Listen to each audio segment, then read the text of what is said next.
Just do it. It'll turn out okay.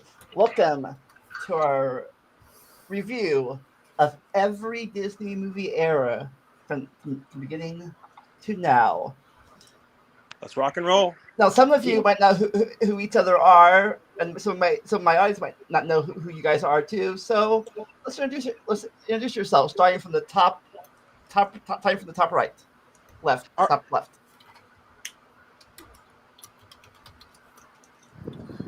Or whoever wants to go first. Okay, yeah. Well, I guess even though you said top left, I mean, if it's cool with Gillian, I can go. Yeah. Well, he was pointing right, so yeah. Or at least it looked right to just go. I'm directional dyslexic, I think, so. Okay, well, anyways. Hello, everybody. My name's Eric Vierthaler. I run the channel Vierthaler Studios. I've had my channel since 2009. Originally, I was Eric Vierthaler 92, but I changed my name a year ago to Vierthaler Studios because I thought it sounded. I thought Vierthaler Studios just sounds a lot more marketable than Eric Vierthaler 92. And now, granted, I do understand it was a big change for all my fans on YouTube, but hey, I mean, sometimes change is a good thing. And yeah, basically what I do on my channel, I will live stream public domain movies. I'll do movie reviews. I'll do live streams. I mean, basically anything movie related. So yeah.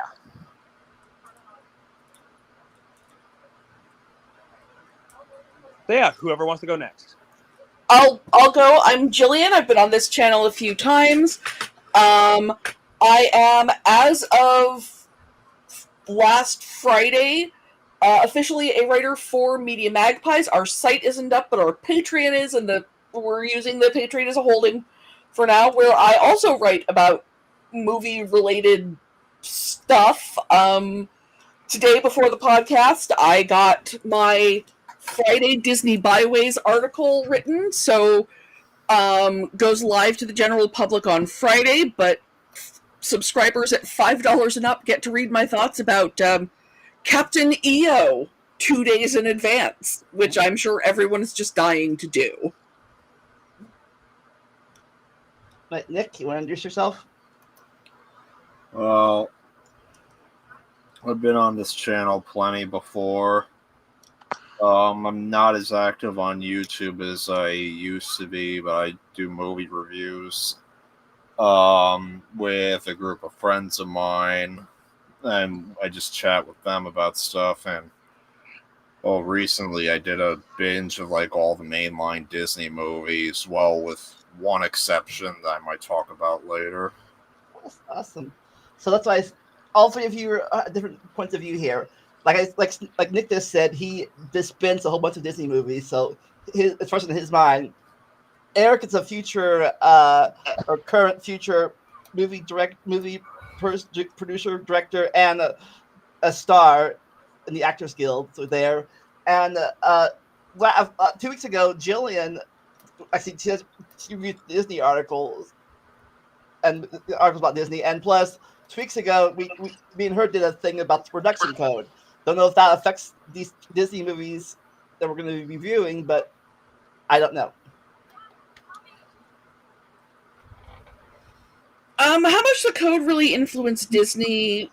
Not a lot, because they were already trying so hard to be, general audiences family friendly. Yeah, they toned down a lot, as we were saying before we started up. They did tone down a lot of the stories from the original, Brothers Grimm, Hans Christian Andersen, what have you, fairy tales. They definitely did, like, especially for the little from what I that original Little Mermaid. Like, I think your mic's coming out a little bit. Okay, can you guys hear me now? Yes. Okay, yeah. From what I heard about the Little Mermaid, originally Ariel didn't lose her voice. Instead, like, she got her tongue cut off, and from at the very end of the Little Mermaid, the original story, Ariel's dying when she watches Ursula marry the man who she loves. That is dark. Yeah, well, and it's not Ursula in the original story. It's just some random other princess. And like the other princess is completely innocent, has nothing to do with anything. But she trades her voice to the sea witch to get legs. And every step she takes is like walking on knives. Hans Christian Andersen may have had a couple of issues. And at the end, she turns into sea foam because mermaids don't have souls. But she gets made into a spirit of the air, and it's weird. It goes places. Say what you like about the Disney ending, it does make more sense than the original Anderson ending. But was she a black mermaid? That was the big thing for the live action. Oh my god. Like, I didn't want to watch that movie for other reasons, but who frickin' cares? Like, the actress, I saw her in The Color Purple, which was a remake I will go to bat for. And she's really good in that. She's got a great singing voice. That's all that I care about. Also, that the movie looked like it was terrible. And speaking of the Little Mermaid, no surprise, they're going to turn that into a horror movie too. Well, I mean, of course they are, but at least that was always public domain. I forget when Hans Christian Andersen died, but we're not, it's not like Steamboat Willie where everybody was just counting down the seconds. They've been able to do that for a long time. They just haven't. Yeah, and, recently with the craze of Winnie the Pooh, Blood and Honey, I mean, as soon as I saw how much money that movie made, I was like, okay, it's only going to be a matter of time until they do it for Mickey Mouse and Little Mermaid. Yeah. In my film group, we've been talking recently about Escape from Tomorrow. I don't know if you're familiar with it. It is very famously filmed guerrilla style at Walt Disney World and Disneyland. And Eddie, the copyright law is doing exactly what it was supposed to do. Copyright is only supposed to last for a certain amount of time so that the people who produce art can actually benefit from the art. The bigger issue had been that for decades, Disney had been getting copyright extended so that they owned it for longer. And that finally stopped. They finally stopped pushing that, so that about 5 years ago was the first time there had been new public domain in the United States, pretty much for my entire lifetime, and I am not a young woman. So, yeah, because they just kept pushing it back and pushing it back and pushing it back. And so now we're experiencing public domain for the first time in like decades, and everybody's going crazy. Okay, Eric, real fast. Since you're not doing a video today, you might want to put your logo on your avatar, since some people would for advertisement. Yeah, but yeah, since I was cooking dinner, I went on my phone. But yeah, I'll look and. That's a funny story, because Jillian's kids are cooking dinner too, or breakfast, kind of dinner breakfast. Well, they're cooking it's 4:00 my time, so they're cooking a mid-afternoon meal. Pancakes. Also, Disney's never going to buy Godzilla because Toho's never going to sell. Well, I mean, eventually Godzilla will go into the public domain. Right. But until then, the only company more litigious of its copyright than Disney is Toho, who owns Godzilla. As long as whoever made that 98 movie never fixed it again, that's all people care about, I think. Yeah, well. Was that Toho or somebody else? But anyways, enough with other franchises. But yeah, now the only thing I can see Toho doing, Toho can trademark the name Godzilla, and ultimately, when Godzilla goes public domain, no one's gonna want to make a Godzilla movie if you can't even call the monster Godzilla. Yeah, I feel like that's the next battle. I feel like Disney's kind of given up the ghost on holding Mickey Mouse copyright, and now it's about trademark and how Mickey works as a mascot and things like that. And we're going to see how that plays out in the years to come.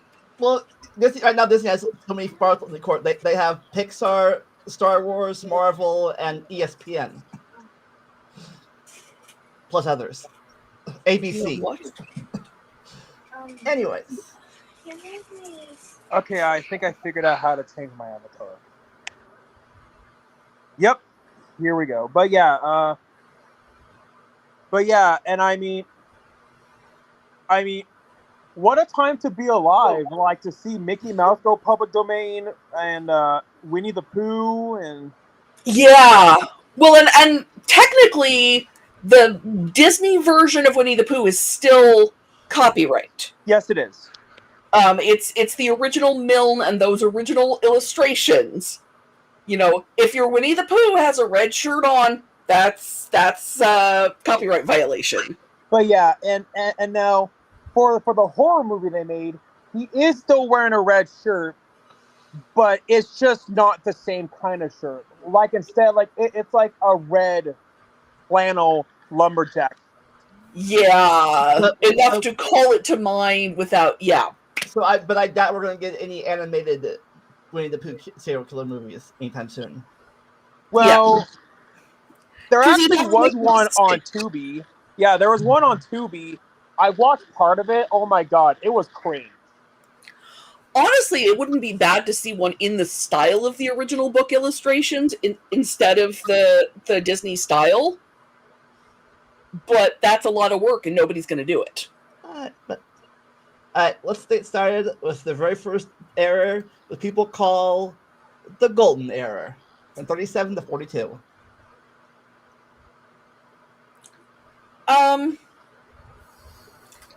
So I'm gonna be that person and say that technically Snow White is not the first feature-length animated movie.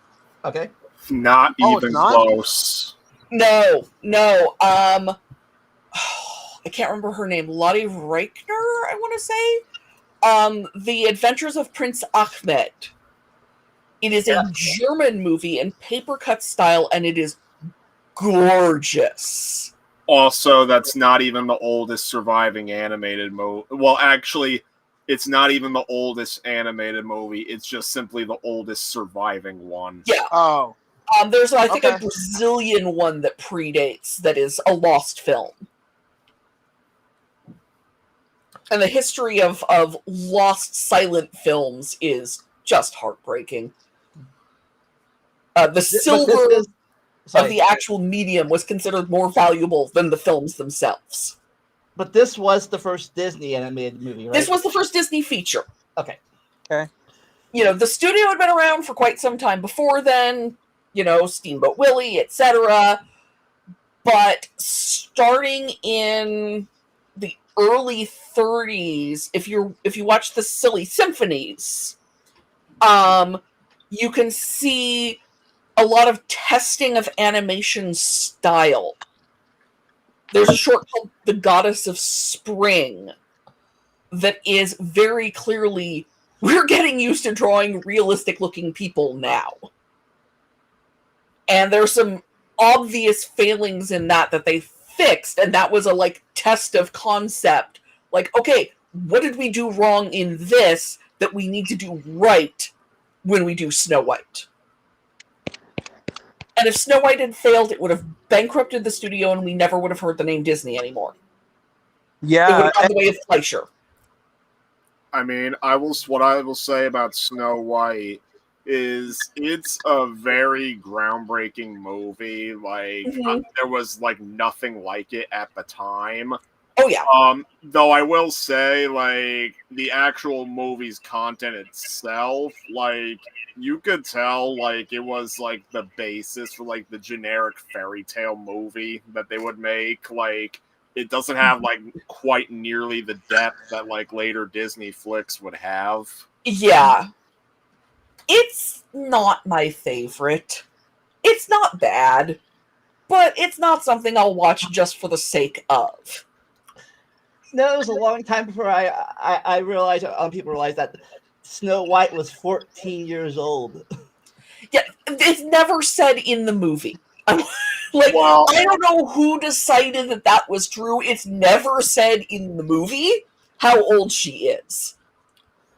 I remember when, like, and, like, what I mean, and, like, the thing with, like, the characters not having that much depth to them, like, I mean, the seven dwarves are literally just their single personality trait for the most part. Though, to be fair, that's more personality than they'd had in any other version of the story. Fair enough. That is fair. I remember, like, regarding the live action remake that's still in production, Rachel Zegler made headlines for going on and on how she felt the prince in the original movie was quote unquote a stalker. It's like, and what I have to say to that is, he doesn't even have enough screen time to be a stalker. Yeah, no kidding. He's there at the beginning and vanishes for the entire length of the picture until he shows up at the end. Is it supposed to be a teenager too, or is he an adult? It's never said. Ages are not considered relevant in the original.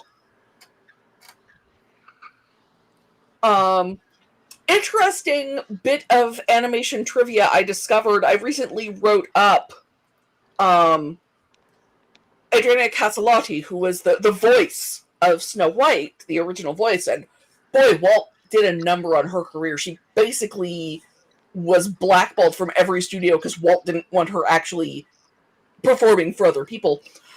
But in the 60s, she was renting out a room in her house. And that is how she ended up with her one and only producer credit, because Bambi Meets Godzilla was drawn in her house. What? There's a short called Bambi Meets Godzilla. And it's credits, very peaceful shot of a deer. Foot comes in and stomps down on Bambi, and credits. Yeah, That's a lot. That's the whole movie. Yeah, like it's one of those things. Either you get it or you don't. Yeah, and the guy who animated it was renting a room in her house, and the studio address is listed as being her address because the voice of Snow White was renting a room to the guy who drew Bambi Meets Godzilla. To me, that just sounds a lot like Mickey Mouse in Vietnam. Okay. I mean, the entire short, including credits, is probably under 2 minutes long. Yeah, it's pretty short. It's a 1 second gag, really. Okay, 2 questions real fast. One, actually 3 questions technically. Part 1 of 1 question. Was Old Yeller a Disney movie? Yes. Yeah. Okay, so which came first, the Bambi death or the Old Yeller death? Bambi, by decades. Yeah, Bambi, definitely. Because Bambi was in, like, the 1940s, I believe, by Disney. And Old Yeller, I think that was I can't remember if it was the 60s. I'll look it up real quick. I think it's like 56, I want to say. So not full decades, but it was substantially. Because that's Fess Parker plays the dad in that. And he was Davy Crockett for Disney. Yeah. And I mean, for a big dog lover like me, for me to watch that movie is hard. 57. 57. Wow, it's way older than I thought. But yeah, Bambi and Old Yeller was the original before Simba was a thing. Simba's dad was a thing. Yeah. I Definitely. own the Vault Disney edition of Old Yeller on DVD, and the commentary track on that is so funny because it's almost everyone involved in the making of this movie was dead already at the time. Fess Parker was there, but he's like, I'm basically not in this movie, so I don't even know what I'm doing here. And so one of the people doing the commentary track is the nephew of the guy who trained the dog. That is how tangential they are getting to this movie. And every once in a while, there will be this long pause and somebody say, "He was a good dog," and then we go on with our commentary, and it's so funny. Do you three agree or disagree that these 5 movies should be considered a golden era of Disney? If I'm being frank, and this kind of goes through all the other movies that were made when Walt Disney was still alive, honestly, the only one that I would consider top tier Disney material that holds up to even today is Pinocchio. See, my top tier is Fantasia. Of these 5, my number 1 is going to be Fantasia. Like, I acknowledge Fantasia as like a fantastic work of art, but the thing is, I might talk about this a little bit later. I am the weirdo that actually enjoys Fantasia 2000 more. I also like Fantasia 2000. Because I know lots of people think Fantasia 2000 is inferior because it's not as it's focused more on like the entertainment value than it is the art. But like, I acknowledge the original Fantasia is a beautiful work of art, but at the same time, it's like one of those things where it's like you really have to be like an artisan, like appreciator, in order to like really like it's not for its content level is not for adults, but really it's such a mature masterpiece that like it's like you really have to be like a art appreciator to like really get the most out of it. Because as a kid, when I watched the original Fantasia, like I always kind of just fell asleep on it, and like even when I watched it for my Disney binge, like I still I didn't fall asleep during it this time, but like it's funny. Didn't exactly have my complete attention. That's mainly boils down to me just not getting full enjoyment out of art house stuff as much as some other people do. Yeah, about Fantasia. For the longest time, a lot of people. I think a lot of people. Maybe it's just me, but I think a lot of people just know the Fantasia because of the Mickey Mouse short. Yeah. The thing is even as a child, I loved it. The place I'm weird is I was never scared of Night on Bald Mountain. What scared me was Ave Maria, and I don't have an explanation. I mean, could be my Catholic upbringing, I don't know. But I loved it. Even as a kid, I always loved it. I think the host segments stand up better in the original than in the remake. That could be just me. But, Eddie, if you have a way of getting me a copy of Song of the South, I desperately need a copy. I'm actually writing about that for next Friday. I've got the last ever theatrical re-release of Song of the South for next Friday's column. Well, yeah, for Song of the South, I actually got that as like a birthday present, like on DVD from my mom, and so I could definitely tell that it's a bootleg. But hey, I mean, at least it's a way to see it, because considering that Disney refuses to re-release that movie. Yeah, the last time I saw it was somebody's Japanese bootleg. Like, it had Japanese subtitles, Japanese bootleg, that we watched in a class I took about the United States South in college. This would have been winter quarter 2000. Growing up in the 80s, I didn't even know Song of the South was a whole movie, because all I knew from books and the anime thing was the rabbit, fox, bear part of the thing. So I saw it in the theater in the 1986 theatrical re-release. Enormous line at the Pacific Hastings Theater in Pasadena, California.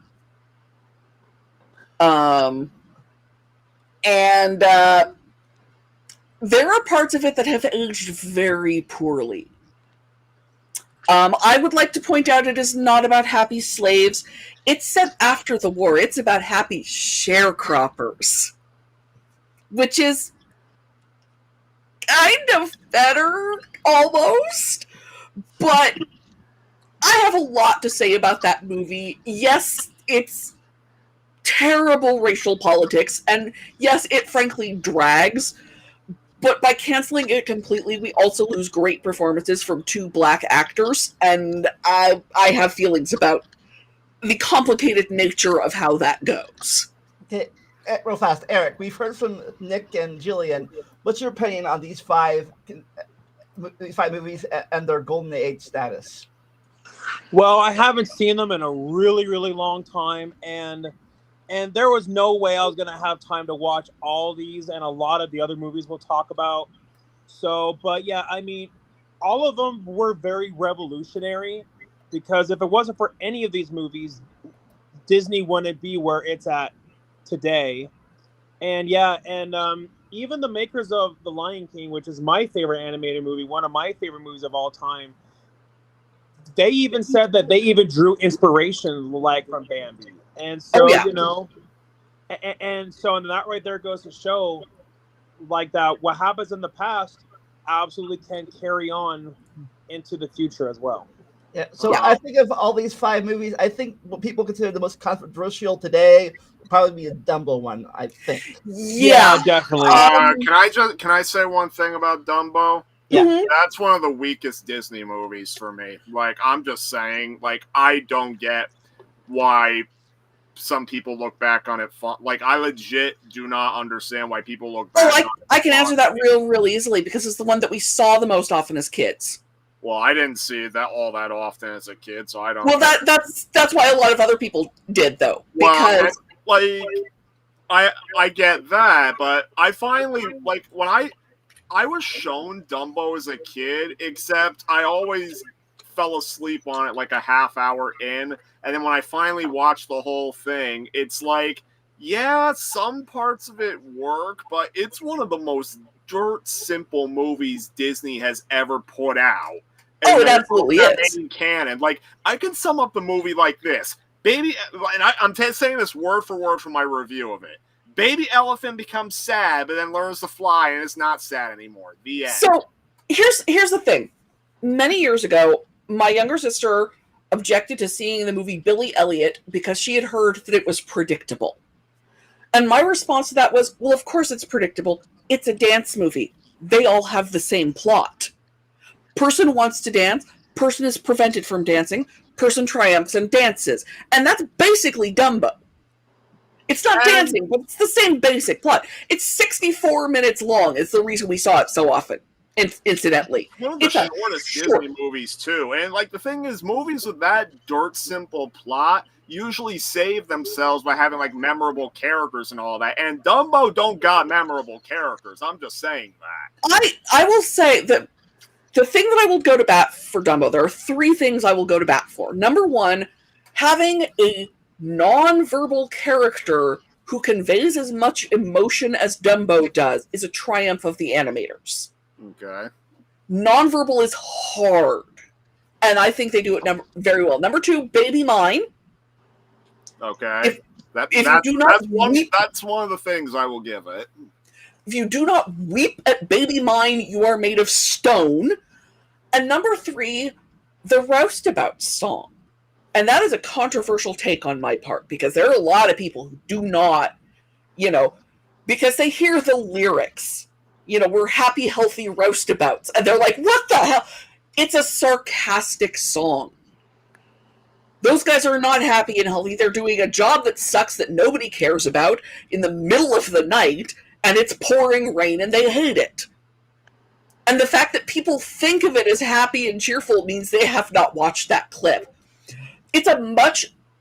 Walt loved the circus, and it's very clear that the animator saw a lot more bad about the circus than Walt did. It's one of those weirdly subversive Disney moments where the people who actually made the film were doing things that Walt never noticed. Right. It's not a pro-circus movie. Oh, sort of related to that, but I'm not sure. When I finally sat through the whole movie, I was stunned to find out how the name Dumbo came about. Yeah. So here's the everyone's like, "Oh, Dumbo's so cute, so cute." Well, here's the thing: Dumbo was supposed to be named Jumbo Jr., and the reason he's called Dumbo is because of his big ears. Legit, all the other circus animals are like, Jumbo? He should be called Dumbo. Oh, the other elephants suck so bad. Like, Mrs. Jumbo, total sweetheart. The other elephants? Oh my god. They do not, in fact. I did a statistical analysis of that at one point. Fewer Disney villains die off screen than people realize. Also because fewer of these movies have villains than people realize. So we were talking about Dumbo. We gotta talk about it. The drunk scene. Yeah. That's a weird scene. That is... People used to say that clearly the animators were... First off, this is before LSD was really a thing.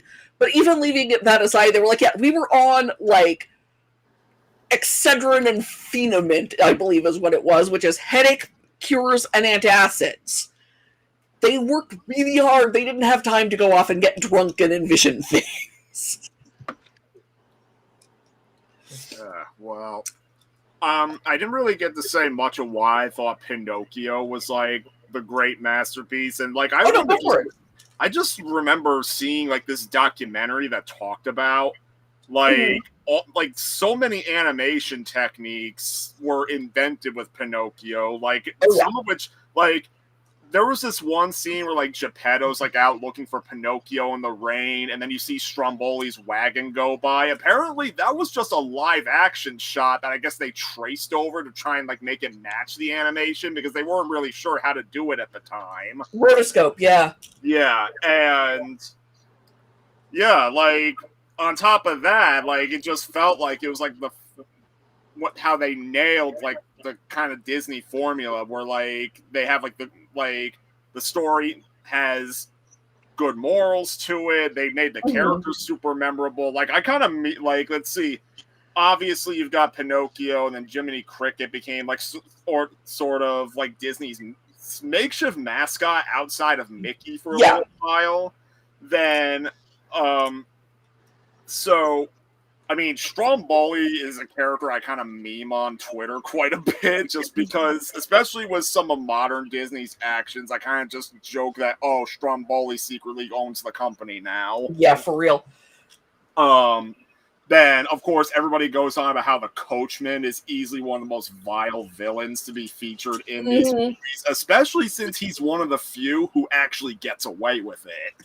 Yeah. Oh, no, that movie is terrifying. And Exhibit A of how Disney is not as saccharine as people think it is Pinocchio. And the thing is, it's also a perfect example of how Disney was great at adapting stories, because the original Adventures of Pinocchio story was, like, especially with Pinocchio himself, the one thing that the Disney version really accomplished was making Pinocchio likable. Like, he does a lot of wrong things in the movie, but that's more about, like, him being basically just understanding how life works and, like, just being a kind of bit of naive to everything. The original book Pinocchio was a pretty unlikable jackass. Oh, yeah, no, I haven't read all of it, but I've read some of it, and oh, boy. Like, if you need an example, the book counterpart of Jiminy Cricket gets smashed by Pinocchio. Wow. Like, early on. Like, killed off. And years later in the book series, but as a ghost. Two things I want to talk about before we move on. Probably more stuff, but at least I want to bring up. One, do you think Bambi's mother's death would have been more effective if it was more effective off screen, or would it be more effective if it was on screen? Off screen. Off screen? I think that this is an idea I got from Stephen King, but he's not Stephen King and Hitchcock and various other, what you imagine is worse than what you see. And when you imagine Bambi's mother lying dead on the forest floor, your imagination is worse than they're ever going to show in that movie. You guys agree with that? Yeah. And then I guess that because it is. I think so far only 2 of these movies have had remakes. What's 2 you think did them better, or are they both or worse at least? I have not seen either the Dumbo remake or the Pinocchio remake.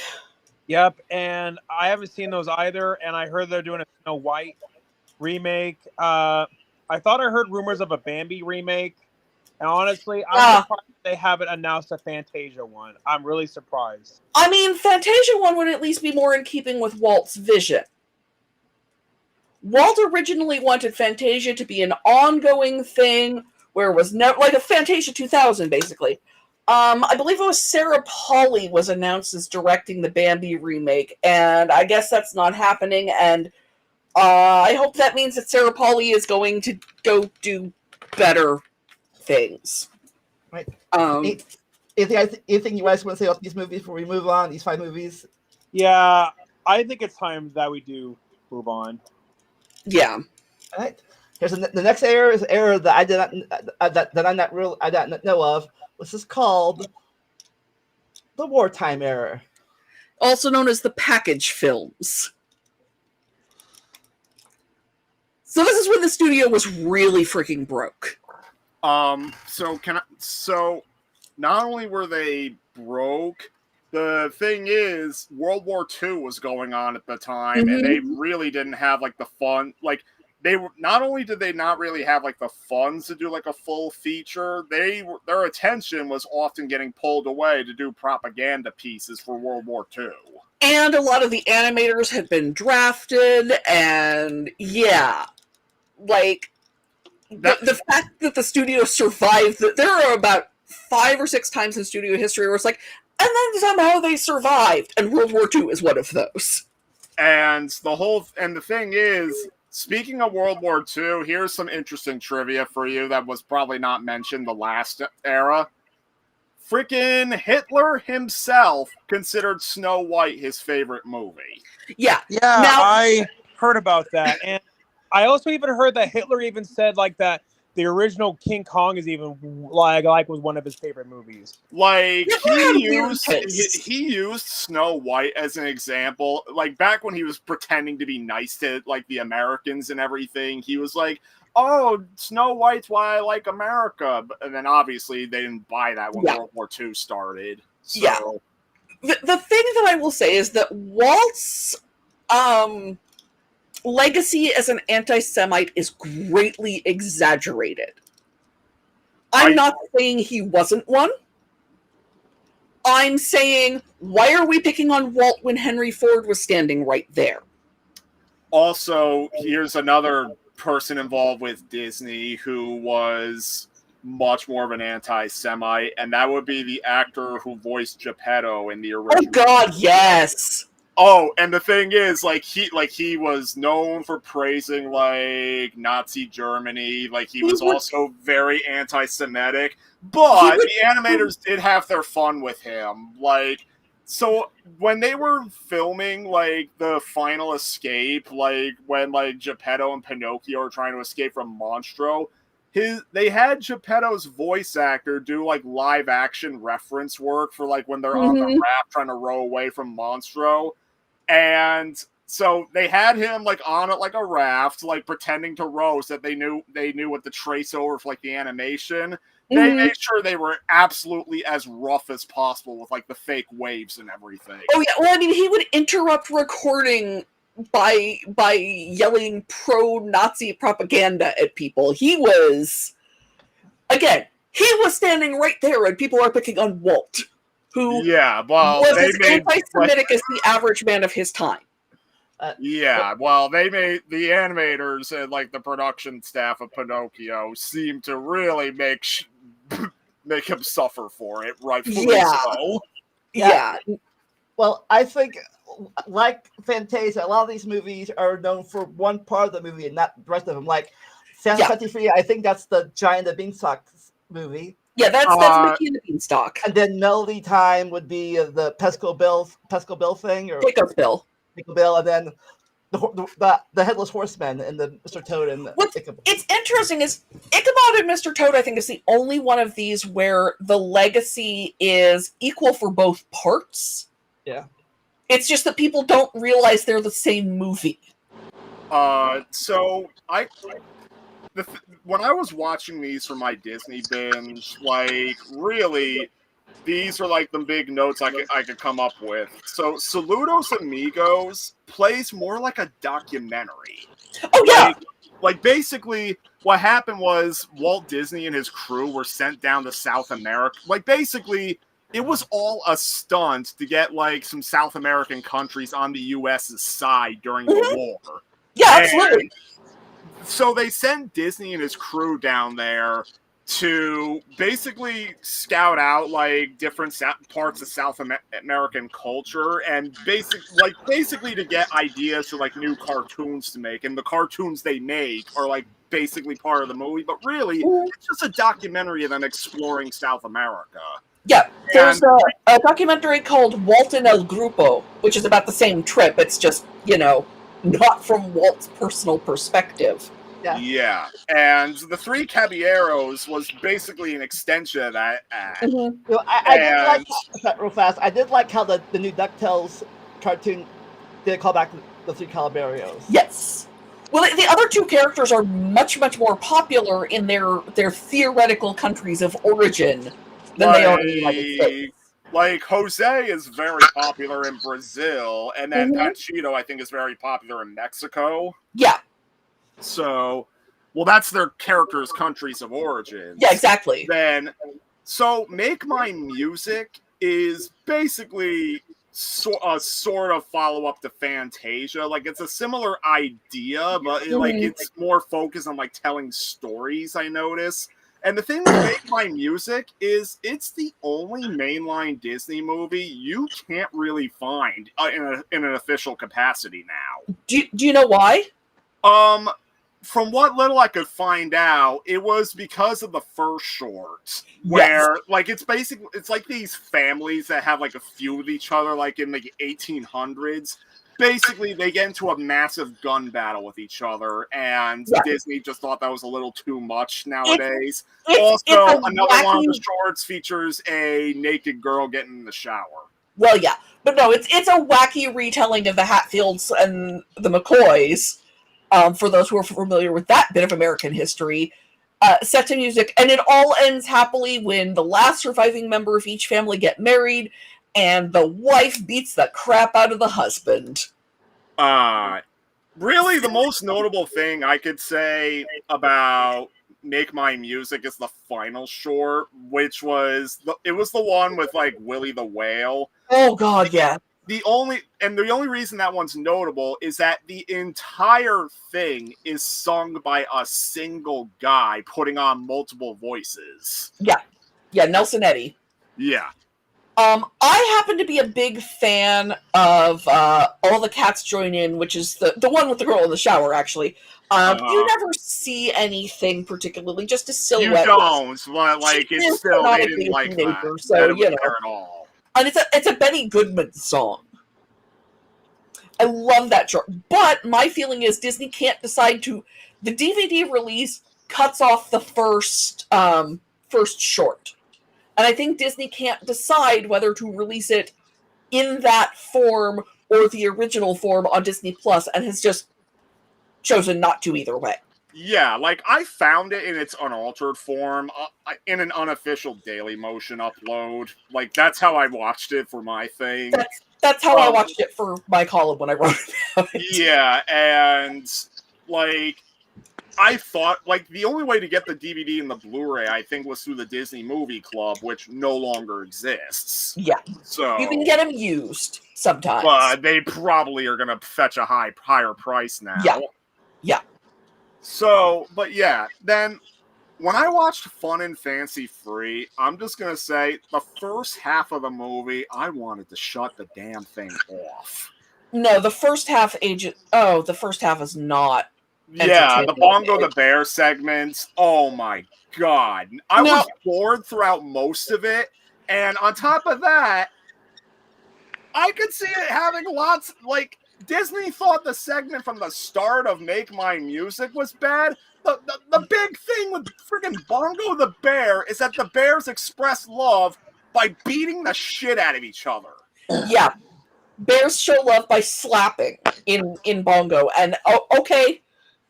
I guess they figure no one's gonna watch it. They're just gonna fast forward through to get to Mickey and the Beanstalk. We're fine. Yeah, Mickey and the Beanstalk is where it actually, I mean, it still wasn't exactly A-tier Disney for me, but at least I was engaged by it. Like the part where Donald is starving from hunger at the start, it's kind of funny from like how insane he is. But oh yeah, well I have a running thing in my Disney column about Donald Duck, aquatic sociopath. So yeah. No, what's interesting about the Mickey and the Beanstalk is they've actually released it several different times, replacing the voiceover. Like in the Fun and Fancy Free version, like so, and even its framing device is weird. Like the way they lead into the Bongo Shore is just from Jiminy Cricket singing about happiness, like weirdly. And then after the Bongo Shore is done, Jiminy like flies over to another house where he sees an actual puppeteer. I think Edgar Bergen was his name. Edgar Bergen and Charlie McCarthy. Like it's him and his puppets telling the Mickey and the Beanstalk story to some kid. And in fairness, like the Edgar Bergen part did have a couple of funny lines with the puppets, but it was just a weird framing device. Then the equally weird thing is that none of the kids are his actual daughter, Candace. Yeah, well, so Fun and Fancy Free, I think, is one of the weakest Disney movies, largely because of the Bongo part, but yeah. Oh, the Bongo's insufferable. Yeah. Then Melody Time was basically a sequel to Make My Music, and I mean, it was about on the same level. It was fine, but like not exactly anything I would be aching to watch again. Then the last thing for Ichabod and Mr. Toad, basically, that might be the best of the package movies, in my opinion. Only because, so it has the same format as Fun and Fancy Free, where it's like two package shorts into one, except I thought the framing device was a lot smarter. Like, so all it really is you have one narrator talking about what they think was like a classic piece of British literature, which is the Mr. Toad part. So it's an adaptation of a story called The Wind in the Willows, I believe. Yeah, the book. Yeah. Yeah, and then after that's done, we have Bing Crosby coming in to talk about what he felt was a good piece of American literature, which is where the Ichabod part comes in. And yeah, like it helps that both the stories are much better executed. I mean, again, they're not something that are like A-tier Disney for me, but at least they had my attention. And like really, like the highlight of the Ichabod part is like the Headless Horseman chase. Oh yeah, I saw that on so many clip shows when I was a kid. Hey, question is, I've seen this thing. I was wondering, is Ichabod supposed to be the villain of the movie or what? No, well, it depends on your standards. Okay.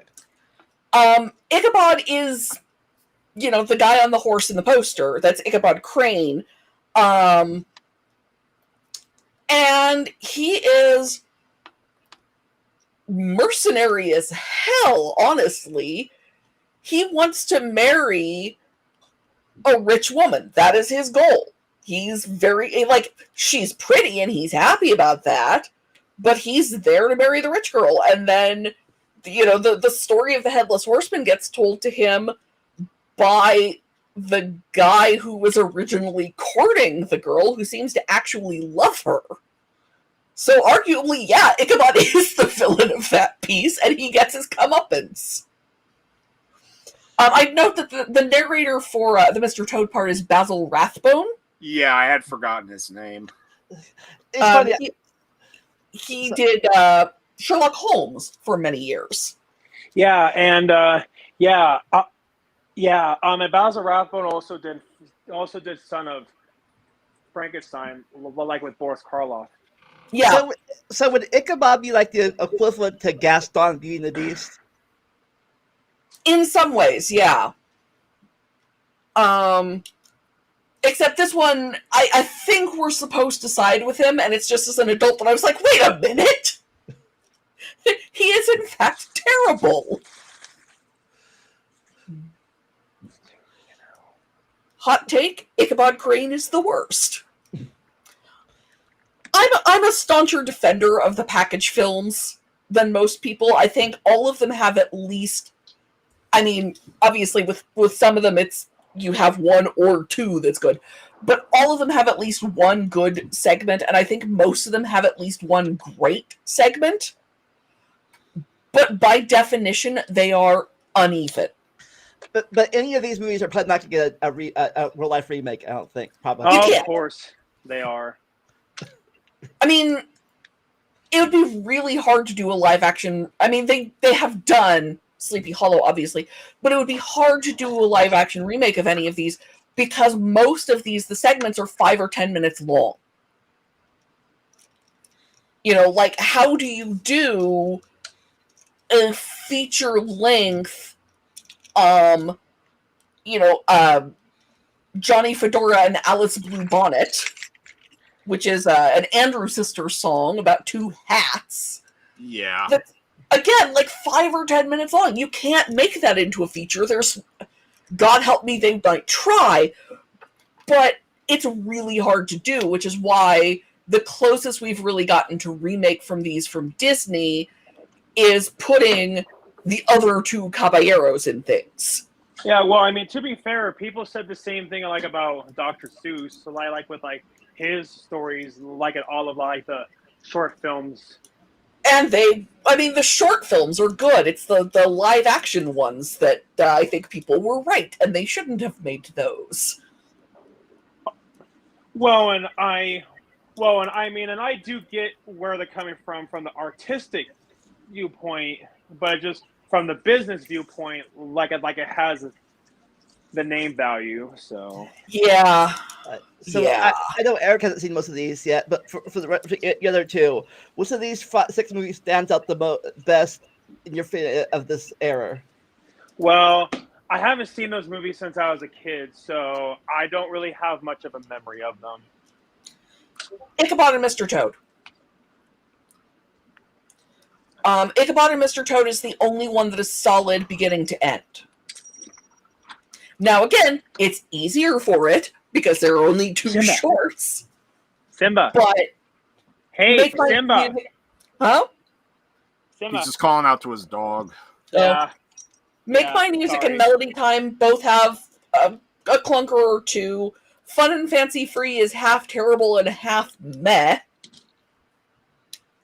You know, Saludos Amigos and Three Caballeros are good for what they are, and I enjoy them, and I bought them on DVD as soon as they were available. But the best of these is Ichabod and Mr. Toad. Mm-hmm. What you, Nick? Yeah, I have to go with Ichabod, Mr. Toad. Like, Saludos Amigos, Three Caballeros, Make My Music, and Melody Time, I just think are okay. Fun and Fancy Free almost leans into bad territory had it not been for Mickey and the Beanstalk being decent. So yeah, but Ichabod, Mr. Toad's the only one that I would consider like good from this, like it consistently anyway. Yeah, I think I remember. It's been a long time. I think I remember reading the Wisp and the Willow thing. Was that a good adaptation? You think? Yeah, I read Queen in the Willows, and I think 6th grade, maybe 7th grade. All right, let's go on. So apparently, it's not as good as the gold medal, but we have the silver medal era. And a lot more movies in this. So these encompass the rest of the Disney movies that were made when Walt Disney was alive. Ironically, I like this era better. I like the golden era. I mean, for me, I don't like, because I've logged all my reviews on Letterboxd. There's no 5 stars here. Like, There's nothing here I gave 5 stars. Like, I gave Pinocchio a 5. The one that came the closest to 5 here for me was Peter Pan. So, as somebody who has recently watched their way through all of these, you have a slight edge as to what my favorite of these movies is based on my avatar. Sword in the Stone is fun, Katina. It's not like great art, but it's fun, and it's got a lot of good set pieces. I am a Sleeping Beauty girl, beginning, middle, and end. I love Maleficent. I love Merryweather is like my personal hero. You know she's been doing all the work in that house for the last 16 years. The art is extraordinary. It's all based on like medieval illuminations and things, and there's a period illustration that's where Maleficent's costume is from. And I mean, all of the little detail, all of the little leaves and everything, that's all hand painted by a man named Ivan Earl.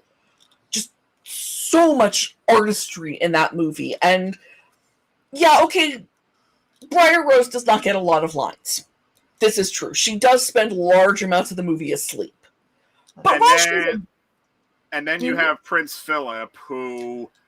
Prince Philip has more personality than... he gets some lines, like for the first half, at the same time when Aurora's, like, before Aurora, like, gets put to sleep. Mm-hmm. But then, weirdly, after she's put to sleep, he just stops talking for the rest of the movie. It is weird, though he does get the line that I quote most often from that movie is, "After all, Father, it is the 14th century."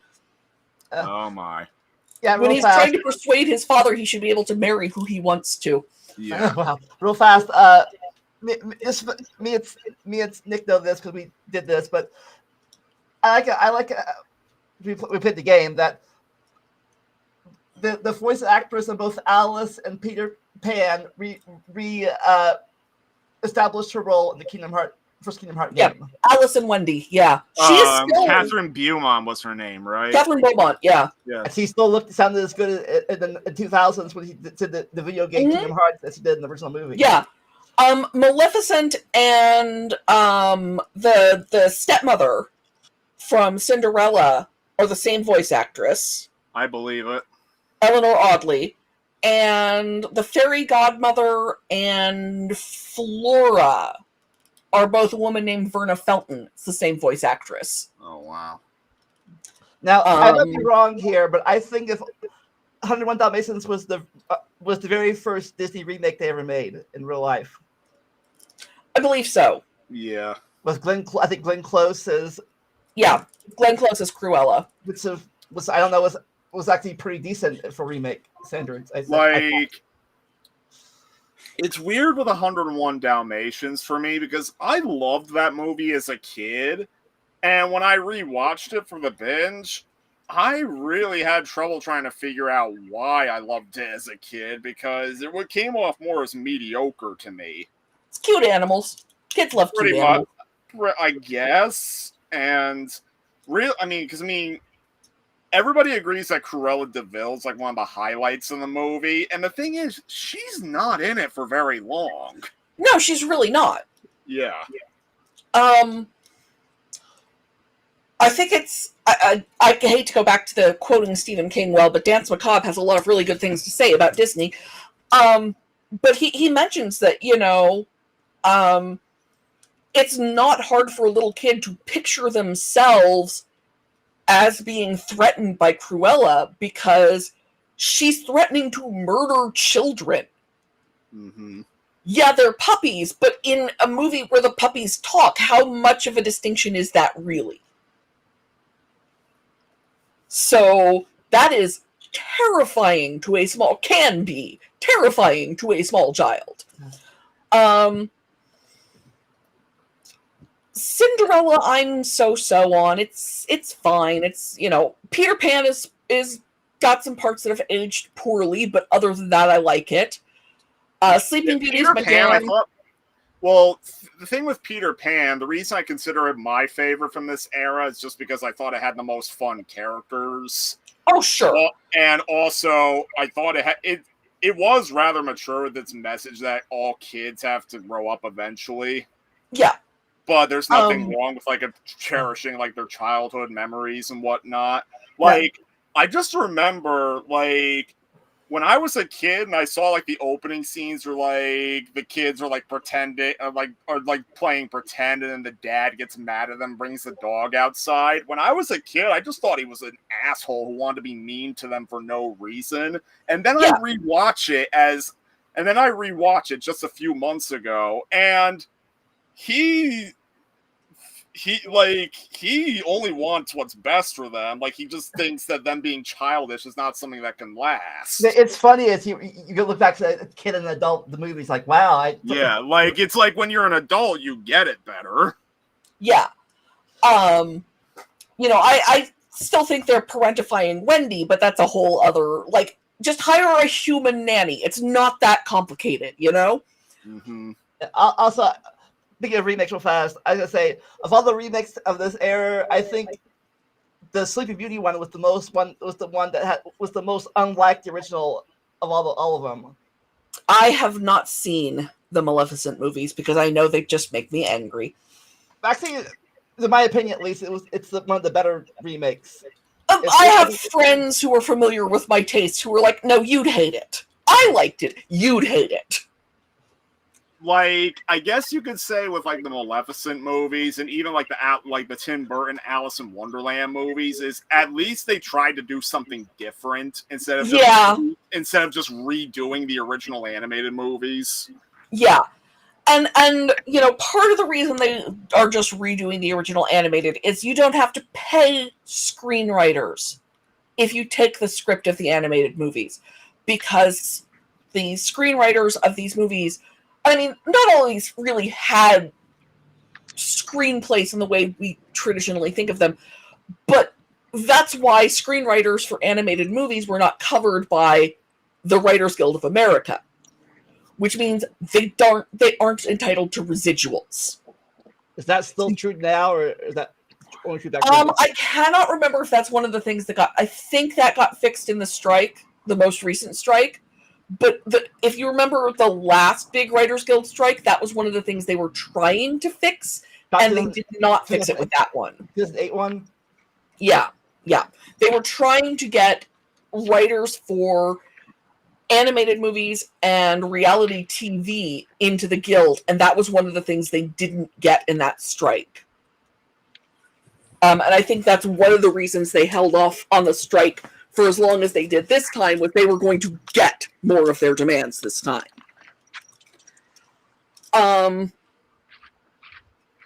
Yeah, and now correct me if I'm wrong, in the original Sleeping Beauty fairy tale, and now I believe Maleficent was a character in it, but I just don't think that she had that name in the original fairy tale. No, the names of the fairies, like the names of the dwarves in Snow White, are original to Disney. So you can tell your version of Sleeping Beauty all day long and twice on Sundays, but you cannot use the names Maleficent, Flora, Fauna, or Merryweather.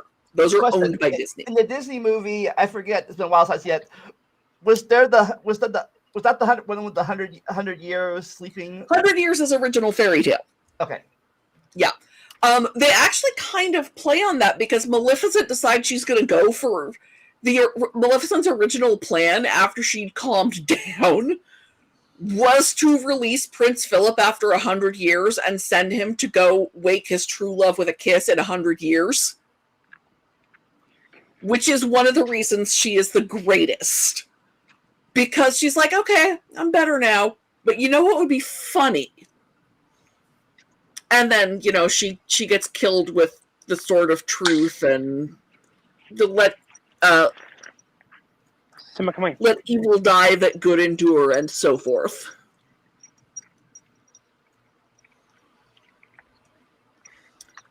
And we talked about this on the Discord. Like, who is if there was any villain in Sword in the Stone? Class. there's no real villain in Sword in the Stone, in my opinion. Madame Mim is fun and on screen for 10 or 15 minutes. Sir Ector is doing what was supposed to be done for a foundling in those days, arguably treating Arthur better than a lot of foundlings would have been treated. There's no villain there. Can I note a weird trivia fact with Sword in the Stone? Mm-hmm. So, there's a pretty jarring problem regarding Arthur's voice. Mm-hmm. Oh, Like, yeah. throughout the entire movie, there's parts where he sounds like a young boy, and then there's parts where he just straight up sounds like an old teenager. Mm-hmm. And I found out this is because the movie had a trouble enough production that went on for long enough to where the voice actor they got originally cast for him had already gotten old enough to where he was going through puberty. So the director decided to have him have his own sons fill in for the part. And yet they still kept the original voice on board anyway. And they to put together his voice, they simply used like takes from all three of them at random throughout the movie. Sometimes the voice changes in between in the middle of the same scene. Yep. Another fun fact, the lead animator on the picture was not right now, was a man by the name of Bill Peet. And he and Walt had a complicated relationship with one another. I've got Bill Peet's autobiography that covers his years at Disney, and they went through a lot. But if you look at Merlin's nose, he has Walt's nose. Bill Peet did that on purpose. There's a lot of Walt in Merlin, as far as Bill Peet was concerned.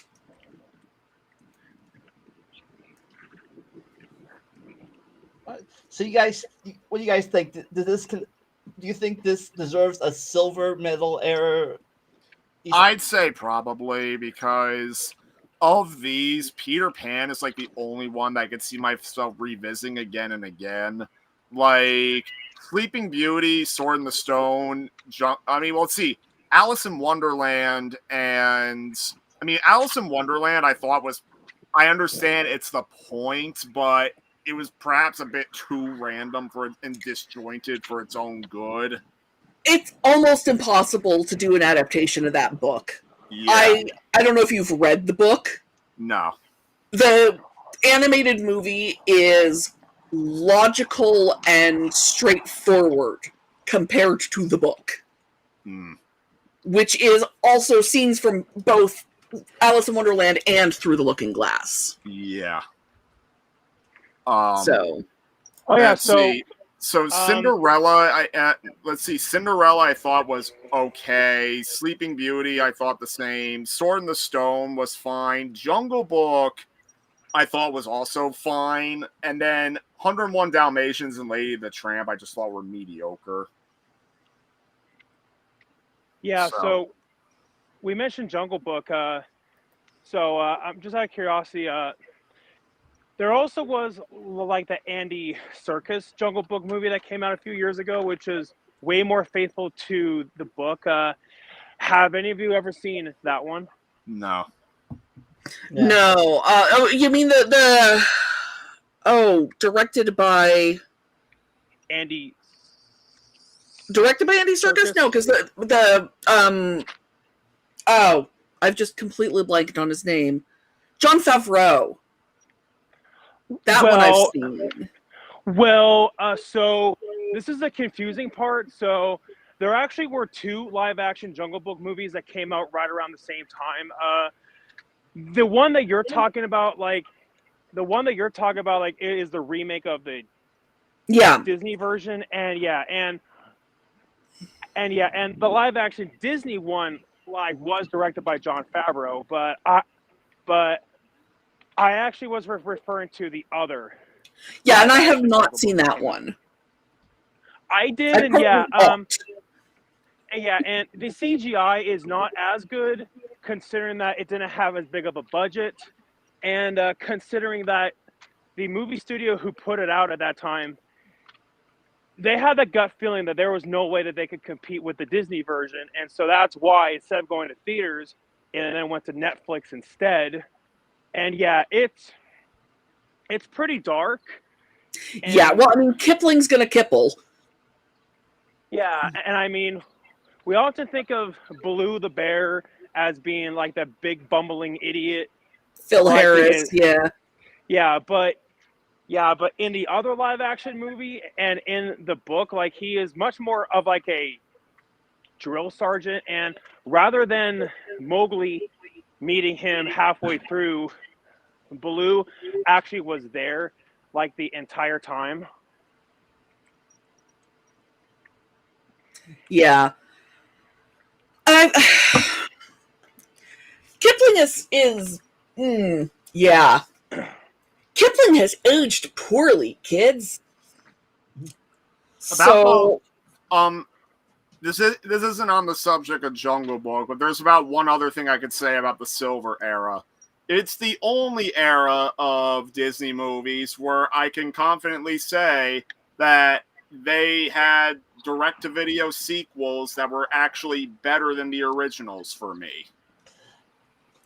Because the infamous direct-to-video sequels, I binged those after I watched the mainline ones, and yeah, many of them were mediocre at best to pretty horrid at worst. But there were a handful of good ones, and Cinderella 3 and 101 Dalmatians 2 are the only ones I can say that were better than the originals for me. Yeah, I think Jillian will get this more than YouTube will, since she's old like I am. But I'm older than you are, but yes. Yeah. To me, the Jungle Book stands out the most of these things because of Tailspin. Yeah. Yeah. Which, by the way, I rewatched some of for a column a while back, and boy, that's also aged poorly. What, Tailspin? Tailspin has yeah. It's leaning really hard into the shrewish woman trope.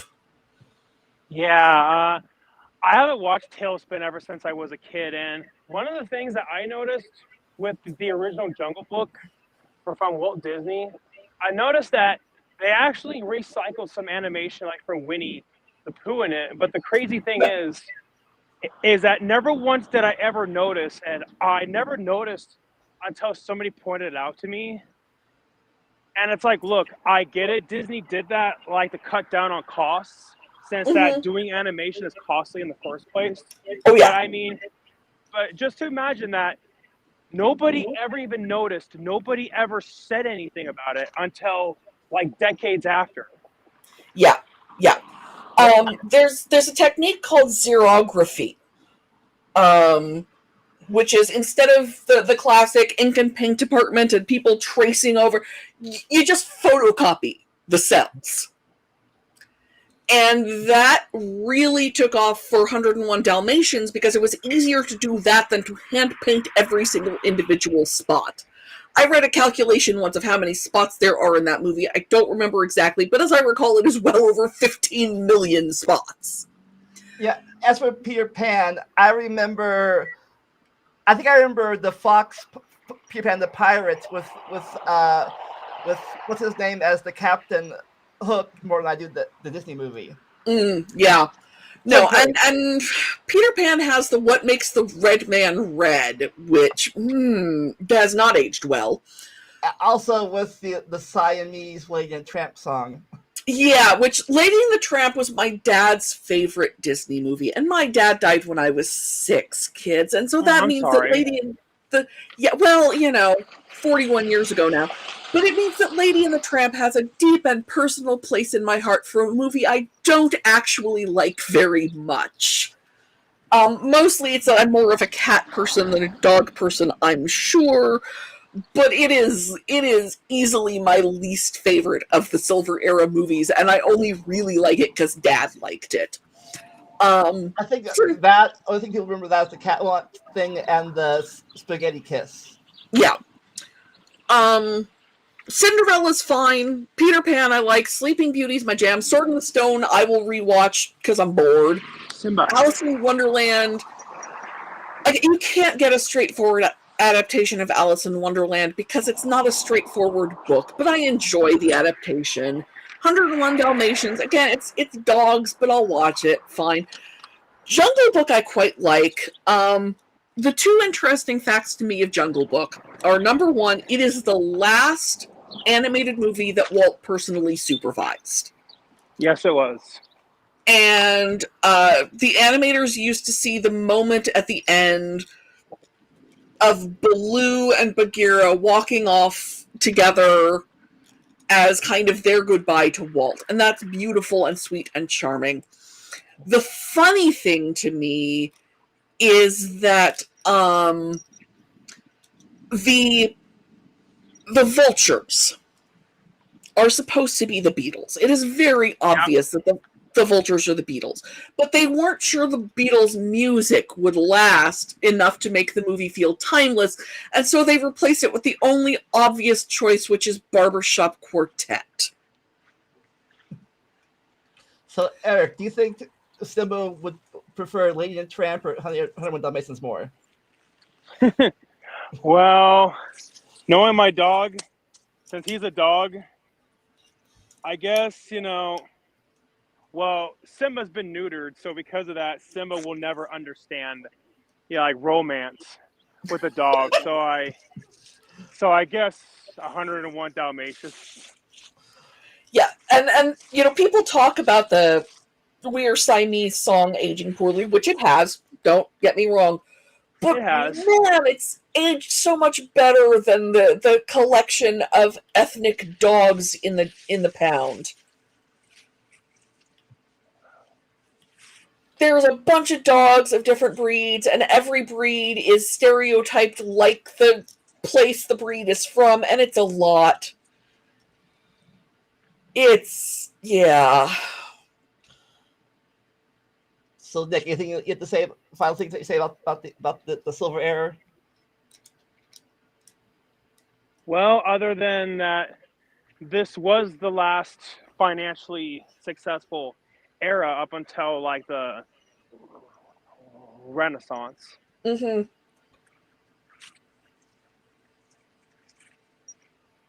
Anything about you, Nick? Any final word?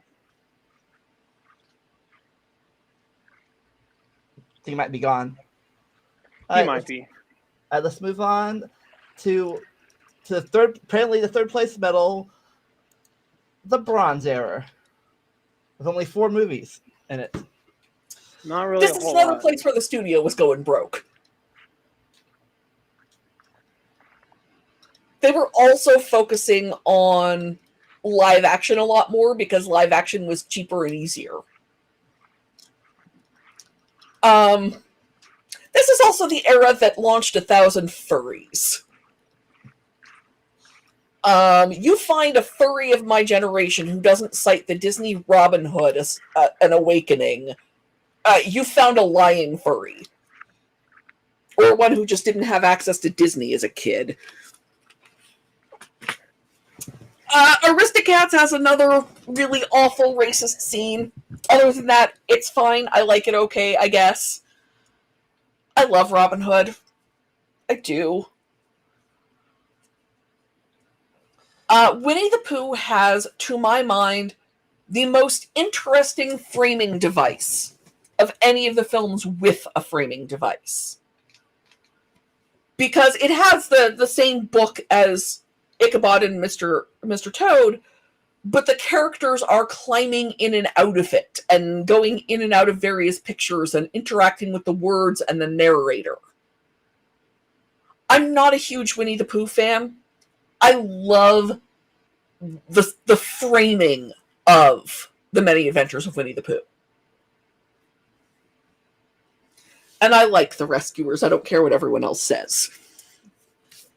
Yeah, I did not know how dark the rescuers were until years later, like that little girl in the mine thing. Oh yeah, I forget what book it was I read that had a Disney orphan tier list for most to least pathetic. and they ranked Penny as their most pathetic Disney orphan. Yeah, Madame Medusa is Disney's cruelest villain. I will not be taking questions at this time. The way she delivers, and this is what put Penny at the top of the list, the line, "Why would anyone want a homely little girl like you?" It's like, holy crap, lady! Because she's so matter-of-fact about it. And, like, she steals Penny's teddy bear and tries to drown the kid in a hole. Madame Medusa sucks. She's fun. She's fun as all hell. But you wouldn't want to spend time with her. Yeah. I think the Aristocats had the drawing the cats in a river meme. Yeah. Worst shot in the Aristocats is the Chinese cat playing piano with chopsticks. Because what are we doing, people? It's the 70s. Like, that always would have been terrible, but it's the 70s. Come on. Well, I think I confused that scene with the one from Lady and the Tramp. Mm. Yeah, no. The Lady and the Tramp is the Siamese cats. We're Siamese, if you please. The cat playing piano with chopsticks is the Aristocats. And the thing is, Disney, unlike Warner's, actually had Chinese animators. Two of the classic animators of this era, like the guy who designed the layout to Bambi, was Chinese. It's not like Chinese people were some exotic, we've never met them before concept to people in LA in the 70s. So yeah, that one bit makes me crazy. Other than that, I mostly actually kind of like the Aristocats. It's slight, but I like it. Yeah, I mentioned this in Discord again, but I think there's the thing between Baloo and Prince and Lil Jon and the and Kaa from Jungle Book and Sir Hiss in this movie. Yes. Though I'll tell you, Disney artistry, even in Robin Hood, which is not their best as far as animated quality movie, has a scene where Sir Hiss folds his arms despite not actually having arms. The way he handles his coils, he's pouting and he's crossed his arms using his coils. That is a great shot. Also, one of my other weird, frequently quoted Disney lines is from Robin Hood. It's Little John. It's who's driving this flying umbrella? Nikki, you still there? Oh, we may be down to just me. I've never seen The Swan Princess, Katina.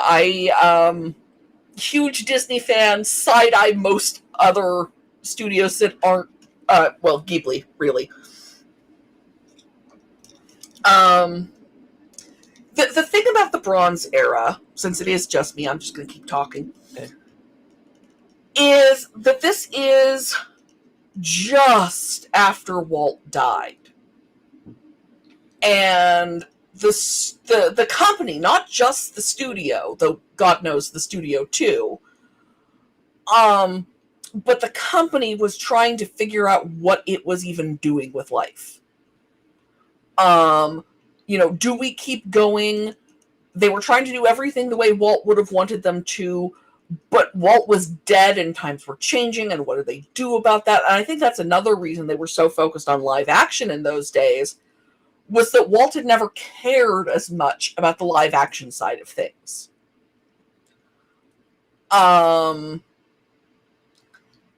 And so, The Many Adventures of Winnie the Pooh is kind of the opposite of the 40s package films, in as much as the 40s package films had been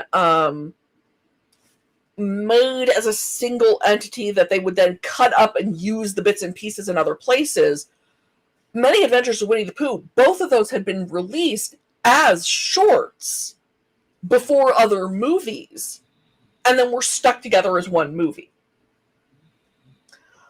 So, This is very much trying to figure out what they're doing with Walt gone. And I think The Rescuers is the first place where you can see the studio starting to think, maybe we don't have to worry as much about what Walt would have done. Eric texts me. He's having a connection issue right now. A connection issue. Okay. Because you get, well, we can have this the cast of side characters in The Rescuers, I think, is drawing on a lot of weird popular 70s movies that Walt never would have even seen. And it's based on a series of, loosely, based on a series of books. And it was letting the girl, who wasn't really the main character, in a way, she's rescuing herself. We first encounter Penny, she's throwing messages and bottles out. She tries to run away, and the only reason she can't make it is because there's alligators. Penny's a feisty kid. Oh yeah. Let's see. Was it she? I forget. Was it the villain or her that hit the diamond in the teddy bear? Oh, it was the villain. The villain hid it in the teddy bear because no one would look in the teddy bear. But that meant that she was stealing Penny's teddy bear. Because it never occurred to her to not do that. And she was going to leave Penny behind. She was going to leave the kid and take the teddy bear. But Medusa sucks. So, for the first movie of this era, did people really leave money to their pets? Oh yeah, people still do that all the time. Well, not like all the time, but it happens. It definitely does happen. Usually what would happen would be that you'd have an executor of some sort, whose job it is to make sure that they're taken care of. Presumably you'd have, 2 or 3 people so that none of them just knock off the animal. Like the butler try to do? Like the butler tries to do.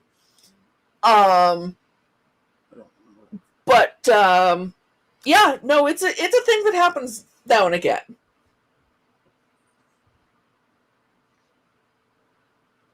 We'll get to the next thing. For the longest time, I think I confused Aristocats with Oliver Company. Yeah, I can see that. They are very different, but they do have that same sort of, rich cat, poor cat kind of, well, I mean, rich cat, poor dogs, but whatever, kind of thing going to them.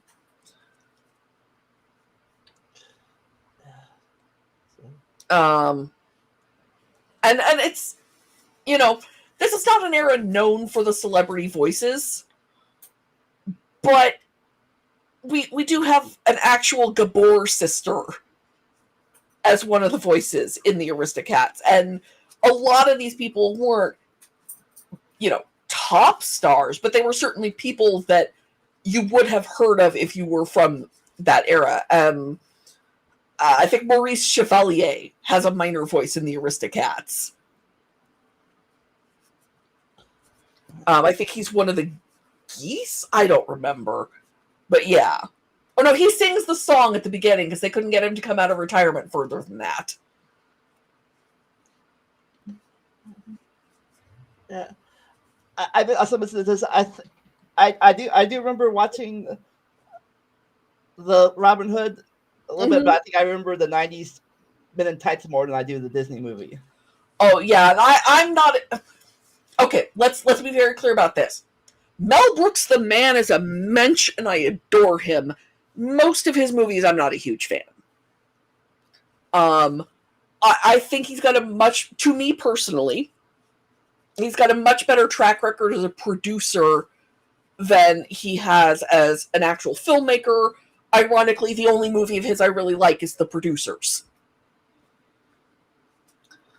I saw this version. Actually, the only Robin Hood I've ever seen in the theater is the Kevin Costner.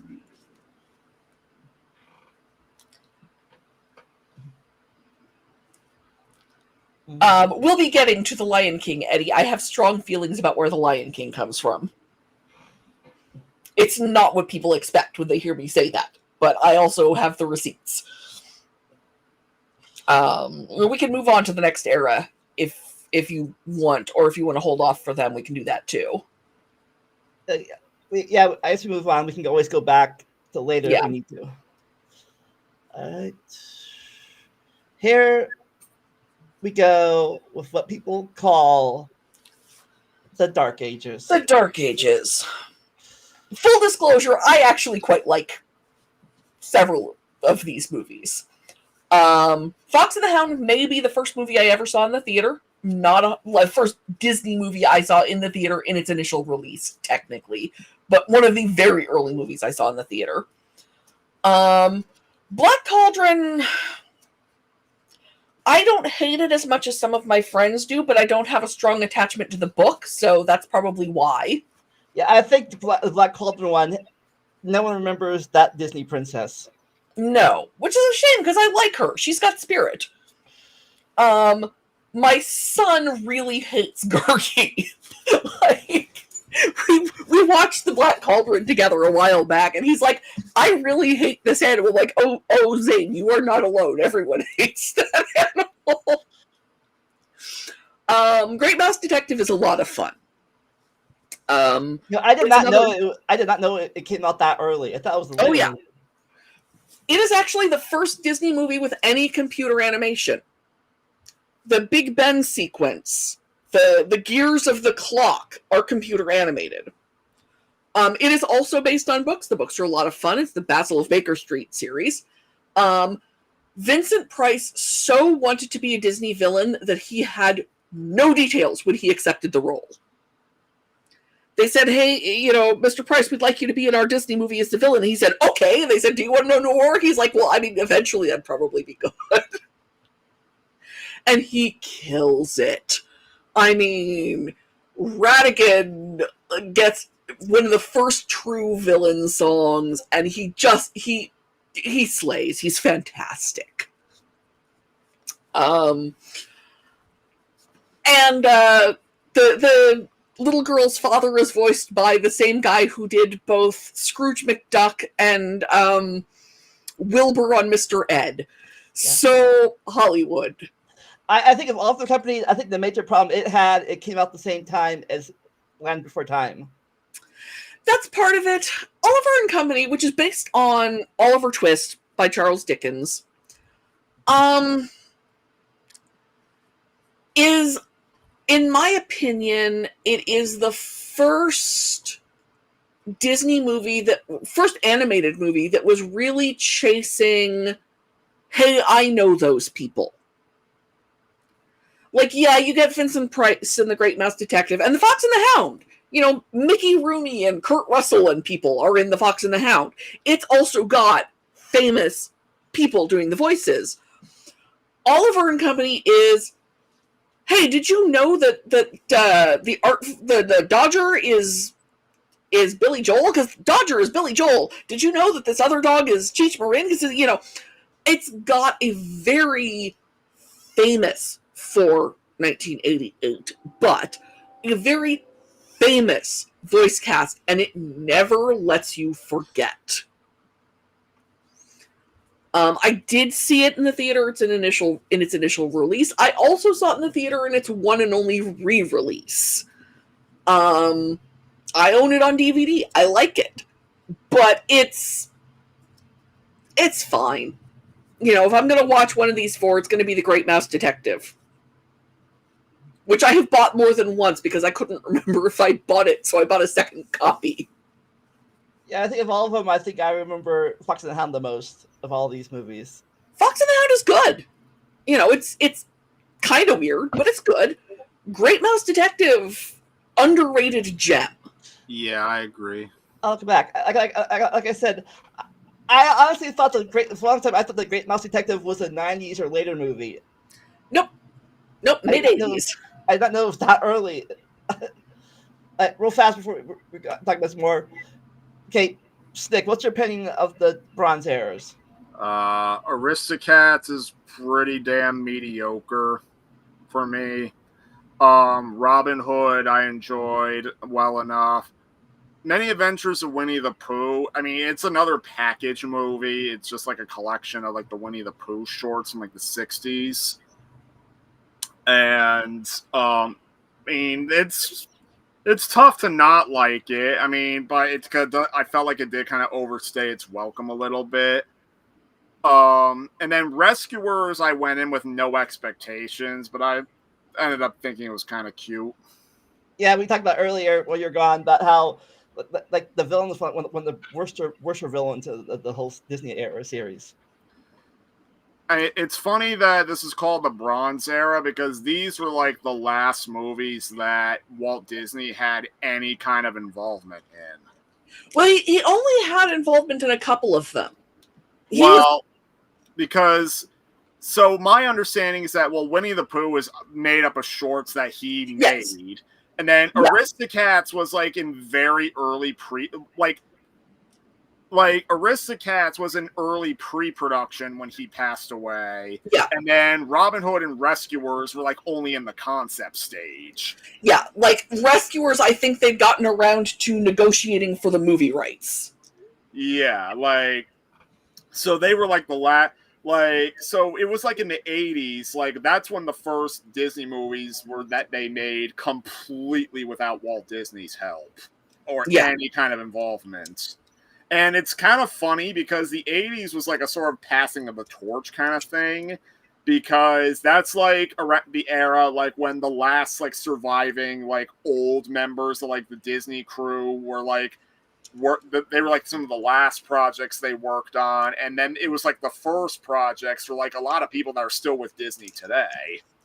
I will say, I have to look up her name, but there is a woman who got started in the ink and paint department with, I think, Bambi, and retired after Home on the Range?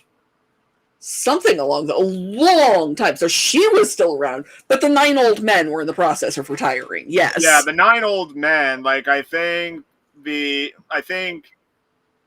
the early 80s, that's when the 9 old men were like finishing up. Yeah. Like the last members that were there anyway. Like they wouldn't pass away at that point. Like they lived until like the last of the 9 old men lived to the mid 2000s. In fact, if you remember, so in the first Incredibles, they like after they destroy the final Omni droid, like at one point, like the crowd comes out to cheer for like the Incredibles and Frozone. There's these 2 old guys that like are saying, "Yeah, that's the way to do it. Old school like the old school." Those were the voices of the last 2 9 old men that were alive at that point. So I think of these 4. I think the one that had the weakest villain would have been Robin Hood, and for plot. To me that goes to Aristocats. Well, I have to go with Aristocats, and there is no villain in Winnie the Pooh. Yeah, because I think because no one really treats Prince John as a real villain. I mean, he's the villain, but he's the most person that can be walked over the most, I think. What I think is funny is that he keeps going on about his mother, and they never mention his mother by name. But if you know a little bit about the history of that era, you know who his mother was. And what's Eleanor of Aquitaine. Eleanor of Aquitaine, who hated him. I think he was his dad's favorite. He was his dad's favorite, and Richard was his mom's favorite. And the family dynamics of... If you've ever seen the movie Lion in Winter, it's about a Christmas gathering with that family, and it's surprising that everybody leaves Christmas alive. But every time he starts freaking out about his mother, it gets funnier and funnier to me now that I know the family history. Yeah, and plus we mentioned this earlier. As a cat person, I think this was the first thing where or meme they try to drown cats in a river meme. Yeah. That is some. So, Nick, as a dog person, are you going to leave your fortune to your baby, your dogs? I don't know about that. I'll probably be around before they do. I don't know. Yeah. And what's your opinion on the rescuers? Well, I already said I thought I went into it with no expectations. I came out of it thinking it was kind of cute. Yeah, I think it had the strongest villain of these four. Yeah. Carmen de la Torre Sanderson worked from Song of the South to Home on the Range. Huh. So, yeah, she was a busy, busy woman. All right. So let's. All right. Next target. Do you think these movies deserve the Dark Age thing? Not exactly, because I would hesitate to say any of them are bad. I know people who would disagree with you about Black Cauldron, but that's because they're fans of the book. Well, Black Cauldron is one of the Black Cauldron is easily the weakest one to me. But I mean, I thought it was fine. Yeah, the first one, Box and the Hound, I liked it. Only I felt it was a bit underdeveloped in spots. Mm-hmm. The two big things I had. One, when it shows their childhood friendship, they don't focus on it that much. It's a very small part of the movie. No. And on top of that, they waste time by focusing on these birds trying to catch the stupid worm. Yeah.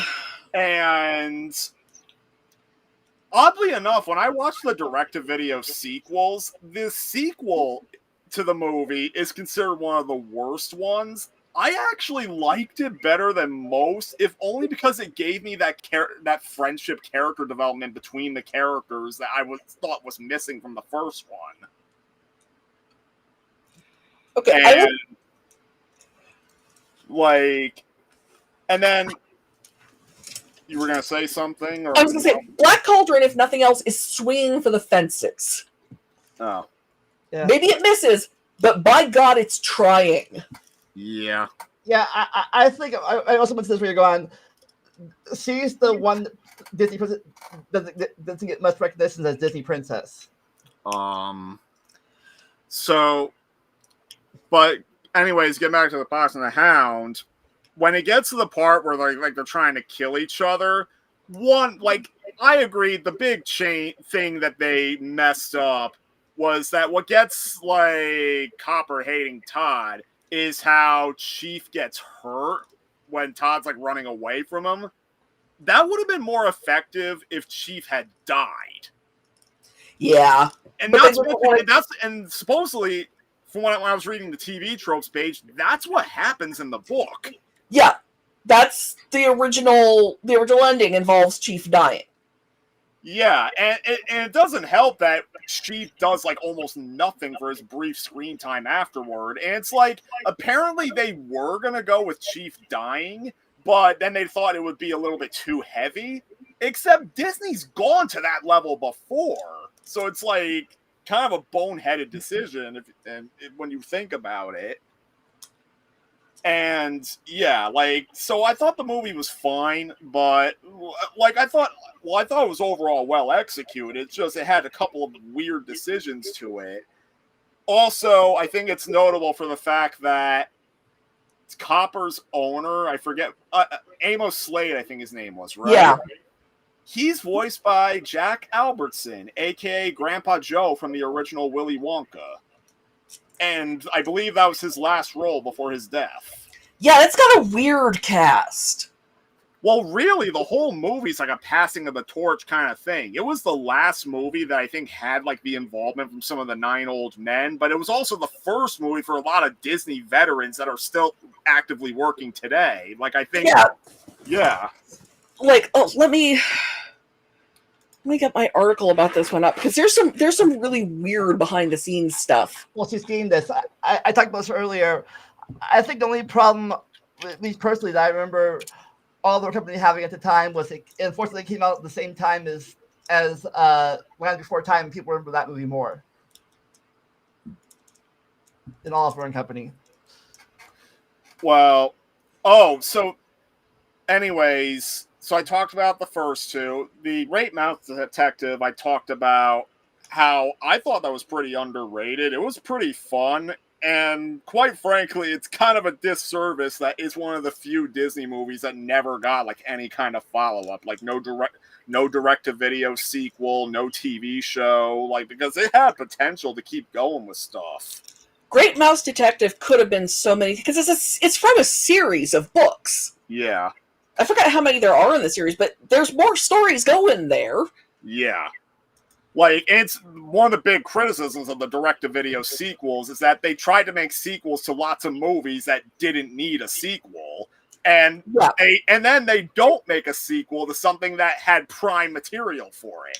Yeah, and that's something else I've written about is, well, if you have to make a sequel, here's some ways that you can do it. But yeah, production on Fox and the Hound was delayed because Don Bluth left the studio and took a lot of the young animators with him.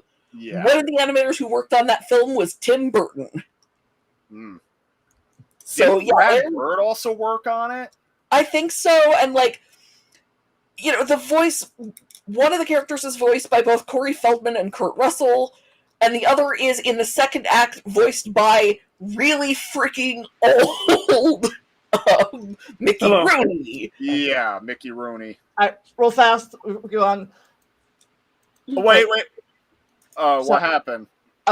Eric's opinion, real fast on these things. Eric, what's your opinion on the Silver Age? Silver Age, yeah. Jungle Book, I remember I loved that movie as a kid. Lady and the Tramp, some parts of that have aged. Definitely Peter Pan, some of that has aged too. But yeah, even though some of them definitely haven't aged the best, but I mean, ultimately, all of them do have their place in history, though. Right. Bronze Age. Bronze Age. Disney wasn't as successful here, but these are more of like the cult following movies where there are people who still love them, but just not as much as the Renaissance or even like the earlier movies. A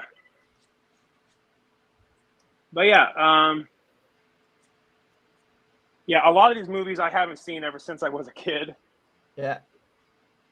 And finally, the current thing, the Dark Ages. Yeah, I'll let Eric go first, and then I didn't get to talk about Oliver and Company. Okay, that's fine. But yeah, the Black Cauldron, I finally saw that back in 2017. I wanted to be authentic about it, so I watched it on VHS. Yeah, I can see why that movie. I can see why it performed the way that it did, because it was too scary, like for kids and all that. So it was hard to market it to them. But yeah, Oliver and Company. I mean, while it may not be as much of a classic as Aladdin is, but I'm not going to lie, that song, Why Should I Worry, that is a catchy-ass song. Why should I worry? Why should I care? Yeah, well, while you guys were out, I was saying that the one thing that I think really hurts Oliver and Company is the focus on, hey, did you notice the celebrity voices? That said, that's a really solid Billy Joel song. So here's the thing with me and Oliver and Company. I thought the movie was overall the songs are like one of the biggest highlights. I also think it's pretty unique for the time modern day setting, which makes it one of the few Disney movies to even go for like a more modern setting. I think the villain of the movie is actually pretty effective for actually being a fairly realistic depiction of a gangster, especially for a Disney movie. Yeah. And but at the same time, the characters are not very interesting to me. And also, I gotta say it, the opening 15 minutes or so where Oliver's just kind of being kicked around and like almost getting killed on numerous occasions, that actually really upset me as a kid. Yeah, I was between the ages of being born and 8 years old when this era, so I don't remember most. I think I was late. I don't remember watching most of these at the time, or I watched them later because, like I said, I was 8 when the last one came out. Yeah, and the other movies I haven't seen since I was a kid, but I do remember liking those movies as a kid. Just So, do you three agree or disagree that these are Dark Age movies, or that I would not say any of these are like truly bad.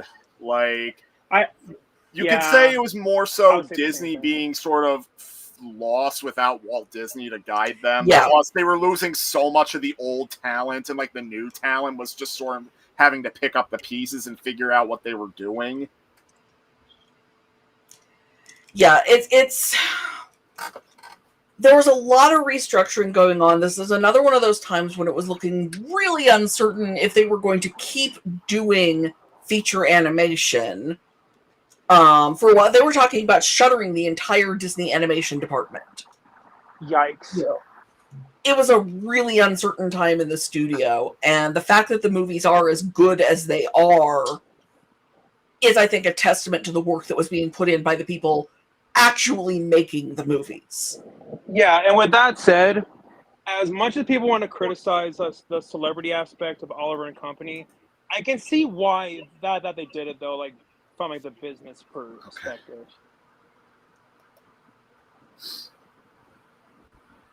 Oh, Eddie asks if Disney owned Power Rangers at one point. As a matter of fact, they did. Yeah. Yep. We don't talk about that. This came. Some of them Disney, the Power Rangers, were pretty good. Others weren't as much. I would say the only, before we get back on topic, the only Disney season of Power Rangers that was truly bad, in my opinion, was Operation Overdrive. The other seasons are decent to even good and perhaps even great. But unfortunately, Operation Overdrive kicked me out of Power Rangers for a while because I didn't get to see the RPM until later because of that. Yeah. Anyways, can we go on to the Renaissance? Yes, the first era that I remember watching, because that's the era I grew up in. I'm just going to make it clear right now, the Disney Renaissance is my personal favorite era. I have actually not seen 2 of these movies. One of them I did not see until my Disney binge, which was Rescuers Down Under. But I saw that babysitting. Yeah, I saw that. I saw all the rest of them like as a young kid. I saw Down Under in the theaters. First Disney movie I remember seeing in the theaters. I didn't watch The Little Mermaid and the Beauty and the Beast that came out because they were girl movies and I was and cooties and stuff. I ditched high school my freshman year and saw Beauty and the Beast in the theater, and that is how much older than all of you I am. I think I was 12 or 13 when Aladdin came out. I am easily the youngest one here. I was born the year Hunchback came out. So I told Eddie that we were going to get back to my thing about where the Lion King comes from, because I have a very strong opinion about this, and it's not the one everyone thinks it is. Yep. I mean, since my dog's name is Simba, I clearly have a very strong opinion about the Lion King too. Right. So the thing is if, as I have heard, as a person who, spends time with anime people a lot, if Disney was ripping off Kimba the White Lion for the Lion King, then Kimba the White Lion ripped off Hamlet. That's what I said. I thought I heard the Lion King was more about Hamlet The The Lion King is absolutely just the story of Hamlet, except with lions and things. Yeah, I did not realize Kimba thing was a thing until later on. So first off, do you know what Simba means in Swahili? Lion. Lion. Yeah. Like, all of the character names not all of them, but most of the character names mean things. Like, Rafiki, I think, means friend and things like that. But, you've got the uncle who is scheming, who murders the father and usurps the throne. You've got the true heir who spends a lot of time waffling about what to do and hanging out with two guys who don't really care very much about the politics. You've got the ghost of the father. You've got the obnoxious functionary who is running around trying to actually do the basic running of the kingdom. Yeah, sorry. It's Hamlet. It is, and even from my research, they even based some of it off of Exodus from the Bible, and I think one other source too, but it's mostly Hamlet and Exodus, which is funny because from what I remember with the marketing of that movie at that time, they were trying to promote it as like an original idea, but we know that that's not true at all. And the iconography for the Be Prepared song, which is, in my opinion, number 2 best Disney villain song of all time, but the iconography of the actual animation is lifted whole cloth from Triumph of the Will. Like, the animators knew what they were doing, and what they were doing was making Scar Hitler. Yep, definitely. I think Rescuers Down Under was a much more brighter movie compared to the Rescuers. Yes, it is. I mean, not just because it's the brightness of rural Australia versus the Bayou, but it's a lighter movie in every sense. I have never seen Hercules, and I have never seen Pocahontas. I haven't seen either one in a long time. Like, the thing with the Disney Renaissance is that I will say Pocahontas is easily the weakest of them, and it doesn't help that it's easily the most divisive of all the Renaissance movies. Yeah, as an amateur historian, they definitely aced Pocahontas here. Yeah, Pocahontas is like 12 historically, and if the events described by John Smith ever happened, it was an adoption ceremony, which he probably knew, and I've never seen it because I would spend the entire movie yelling, which is the same reason I've never seen Hercules. Because as a 4th grader, I was obsessed with Greek mythology. I would spend the entire movie yelling. Well, despite the liberties they take with Greek mythology, I would say Hercules is not one of the perfect ones. Like, I would say the ones from the Renaissance era that I gave 5 stars were Beauty and the Beast, Aladdin, of course, Lion King, Hunchback, and Mulan. Like, Lion King is not my personal favorite. That would have to go to probably Aladdin or Mulan, or maybe even Hunchback. Mm-hmm. So... Now, you mentioned in the Discord that something about James Wood. Mm-hmm. Yeah. James Wood.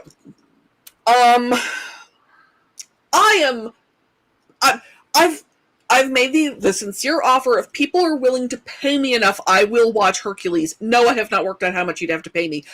But before you do, you should know that James Woods, yes, is toxic as hell. Well, that's a shame, but yep. There is a reason the man is so good at playing bigots. Yep. Dog. See, that's agreement. Yeah, talking the remix. I think people think. I might be wrong. I think besides Lion King, I think the weakest of the remakes would be Mulan. Yeah, Mulan. I have I've not I seen it. dread the day I force myself to binge the live action remakes, and I am dreading the Mulan one. Yeah, now at least with that one, at least it's not beat for beat. But the problem is, like from what I heard, like that they completely ruined Mulan's character arc. Like she's just a badass the entire time, rather than her trying to earn that. Yeah, my understanding, and I have not seen it either, is that the remake may be a little on the racist side. It also doesn't help that the live action remake was apparently made with the help of using slave camps. Oof. I heard about that. Yeah. Yeah, that's a lot, kids. And we That's mentioned a this a can of little bit worms. earlier that in the real Hercules, his mom, Harry wasn't his mom, and she was the villain. Yeah, no, it turns out that if you want a movie about a happy family, you can't do a movie about Greek mythology. You have to pick one of those two things. Actually, in Greek mythology, Hades is actually one of the more level-headed characters. Yeah, he's the only one who's completely faithful to his spouse. At least more faithful than anybody else. Well, I mean, like there's some dubious aspects to how he ends up getting married in the first place, but there are no traditional Greek stories about him cheating on her, which is unique among the Olympian gods. So, do with that what you will. And Greek gods were never supposed to be perfect and omnibenevolent and whatever. That was not a concept the Greeks had. But if you were to pick a Greek god who was the best of the lot, it was probably Hades. And that is on the list of reasons Jillian has never seen Hercules. Again, you could pay me. I'd have to figure out how much I'd want to be paid, and you would get my commentary track, which is the whole reason to make me do it. But I've never seen Hercules. I saw Beauty and the Beast in the theater. I saw Lion King in the theater. I saw Aladdin in the theater. Then I went to college and didn't have time for Hunchback or Tarzan. Yeah, I think this is the era of villain songs too. Yes, yeah, the That it villain was song definitely. really gets its start in the Dark Ages. Radigan gets, again, probably top tier villain song. But what shaped the Renaissance a lot was the songwriting team of Ashman and Menken. And what they've really introduced that has stuck with Disney ever since are the villain song and the I Want song. I don't know if the rest of you have seen Little Shop of Horrors. I have. I know of it, but I've never seen it. So, same songwriting team for The Little Mermaid and Beauty and the Beast. Which probably explains why Little Shop of Horrors, when it went on to Broadway and all that, probably explains why that Little Shop of Horrors became such a hit on that. Yeah. There's a song in Little Shop of Horrors called Somewhere That's Green. And it's the character of Audrey, not Audrey 2 the plant, Audrey the person, singing about suburbia. And it's just the most delightfully 50s framing of things. The line that apparently they change for a lot of adaptations now because people don't get the joke is their big, giant, enormous 12-inch screen for their TV. Because in the 50s, 12 inches was a big screen. Simba. Howard Ashman used to refer to part of your world as somewhere that's dry. Because it's the same sort of, this is what I want, this is the world I am looking for. And so that's how the music carries through. It's a very Broadway feel, and that really defines the Renaissance in a way that really cannot be understated. Which I think why that when they put Lion King on Broadway and all these Renaissance movies on Broadway, that's probably why that they became hits on that too. Yeah, I don't remember all of them, but one that stand out that I remember the most, probably is the Gaston song, Beauty and the Beast, Be Mhm. Prepared from Lion King, and Hellfire from Hunchback. Yeah. I don't get those songs. One of my son's best friends, his art school did Lion King as their play this year. So I got to see a bunch of like 12 and 13-year-olds doing the Lion King. And I don't know if anyone has explained to this kid, my son's friend played Scar. And I don't know if anyone explained to him the concept of the queer-coded villain, but my God, he understood the assignment and went for it. He was so fabulous as Scar. It was the best part of that production was my son's friend. You know, that reminds me of how whenever I sing Be Prepared, like over at karaoke, Mm-hmm. everybody always says that, and I've taken this as a major compliment. People tell me that I do a better job than what Chiwetel Ejiofor did in the 2019 movie. And I'm like, wow, thank you a lot. Nice. So yeah, he's a very talented actor who is younger than I am. A very talented actor, but it's So I've never seen the remake, and I'm not gonna. So don't. So of all these movies, which villain thing had the most gruesome death? I mean, Clayton, Lion King probably. was. Oh, sorry. Like of the Renaissance villains, I'm probably thinking Clayton. I don't know. Yeah, Clayton is the most gruesome on-screen death in Disney history. Off-screen, we can... Well, partially off-screen. Partially off-screen, but then you see his hanging corpse. Yeah. Like, they are pulling very few punches with Clayton's death. Yeah, like, you see him, like, you don't actually see his body get hanged, but, like, you see him falling, you see the twig, like... Yeah, you sort of see snap. him flailing at the vines with his machete. And then, like, when Tarzan lands, you don't see the body itself hanging, but you see it very clear in shadow. Yeah, it's... I wrote an article a while back now about how people have this incorrect image that Disney means saccharine, and I used a still from that as my article image. I was like, look, people! And I would say, like, the other villain death from this era that comes close would probably be Scar, because he's torn apart by hyenas. Yeah, he gets ripped apart by the hyenas, but you don't see it in full. So yeah, you don't see it, but it is still gruesome. And honestly, one of the things I love about Lion King, Scar is more of a psychological threat, not really a physical threat. Mm-hmm. And I mean, knowing that Scar manipulated the lion pride, he manipulated the hyenas, he manipulated Simba. I mean, yeah, Scar was evil, but ultimately, with him planning Mufasa's death, that actually was pretty intelligent of him to plan all that. But Scar's probably the smartest Disney villain. Oh, definitely, yeah. But Scar's downfall, it was his arrogance. Yes.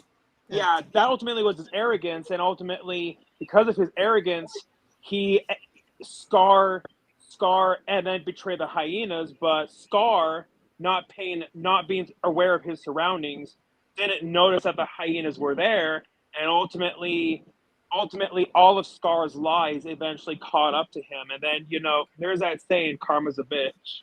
Yeah, I think Beauty the Beast had the off-screen death, kind of off-screen. Yeah, he just kind of falls.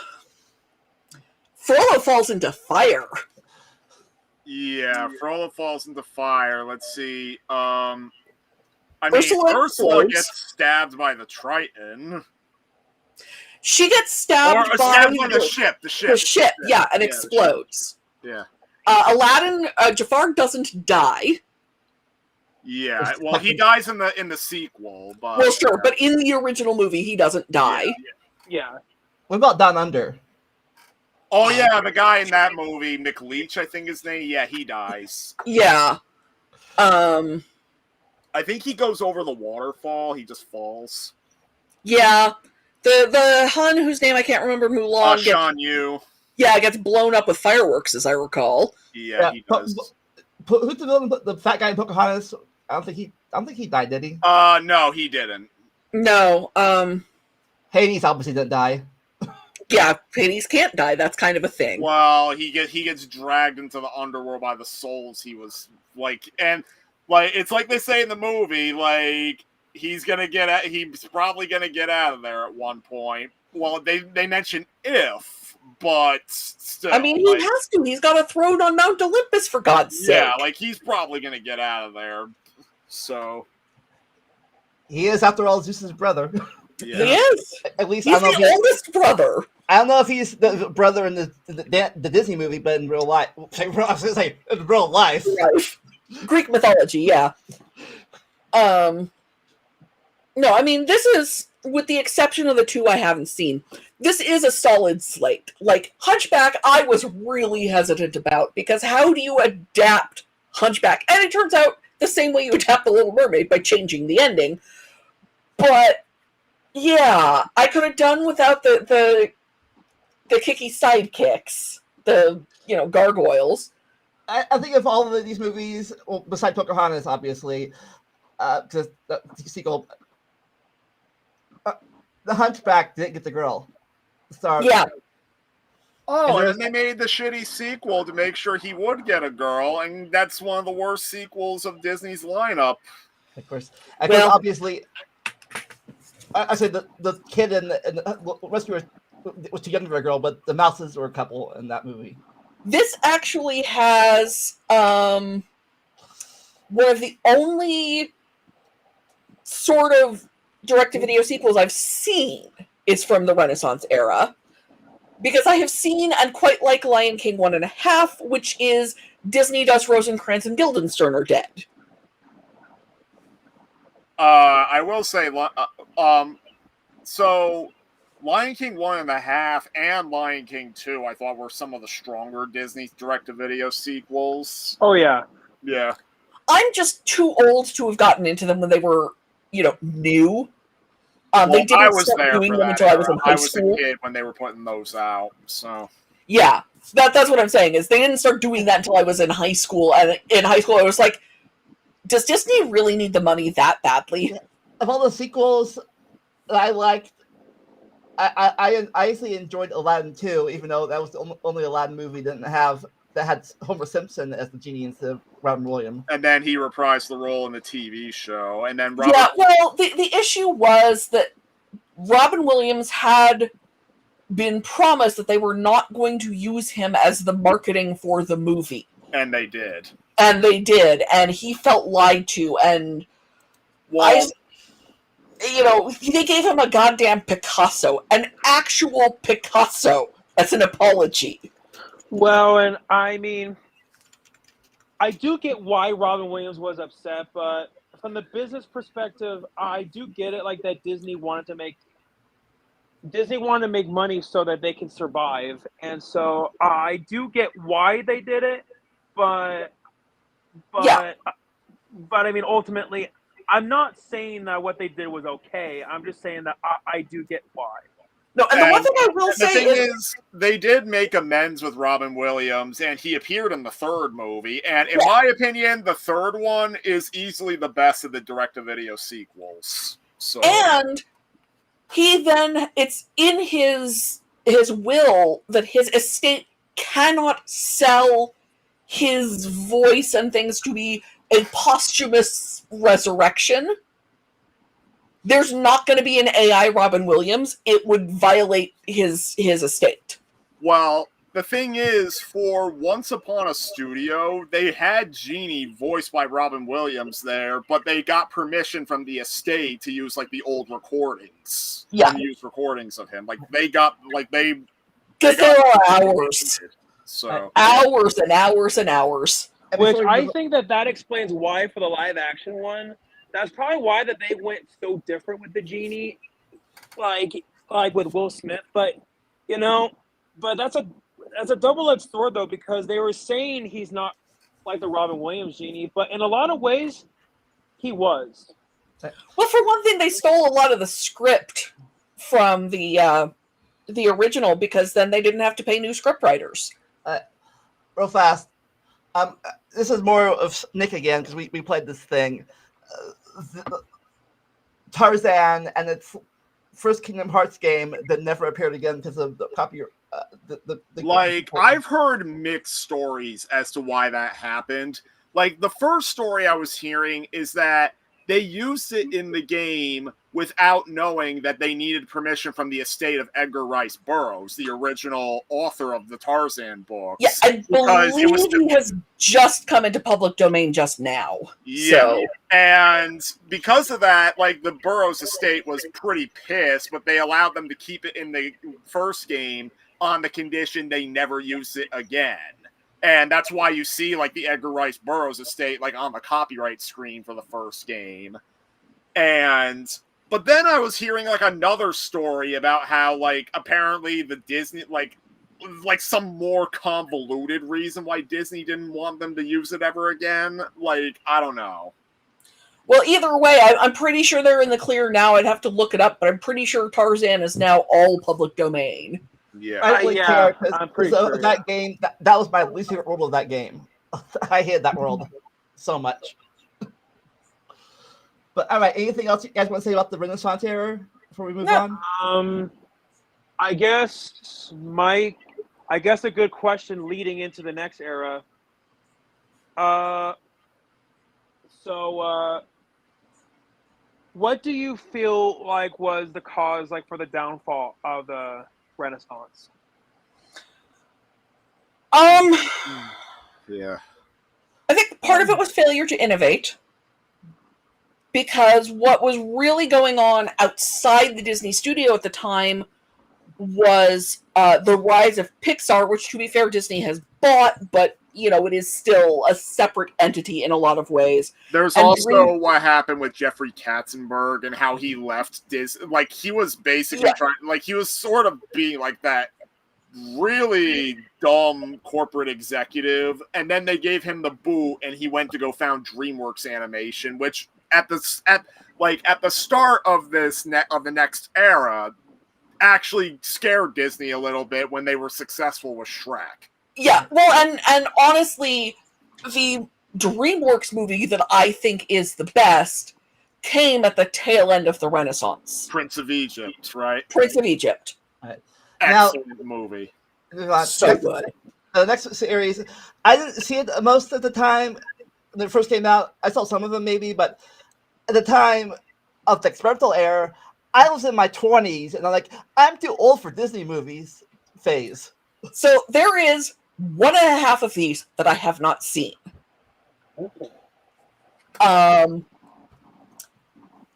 of which nobody's seen it, nobody knows anything about it. I assume, you know, the only people I know who have seen it are the ones who have done Disney completeness.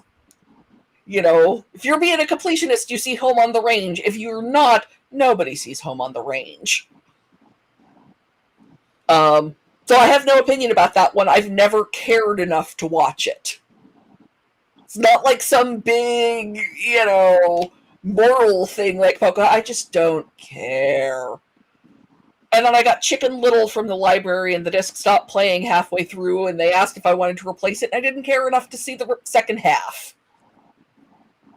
Okay, so this is a bit of a roller coaster ride to talk about because there are lots of high points for me, and then some very low points.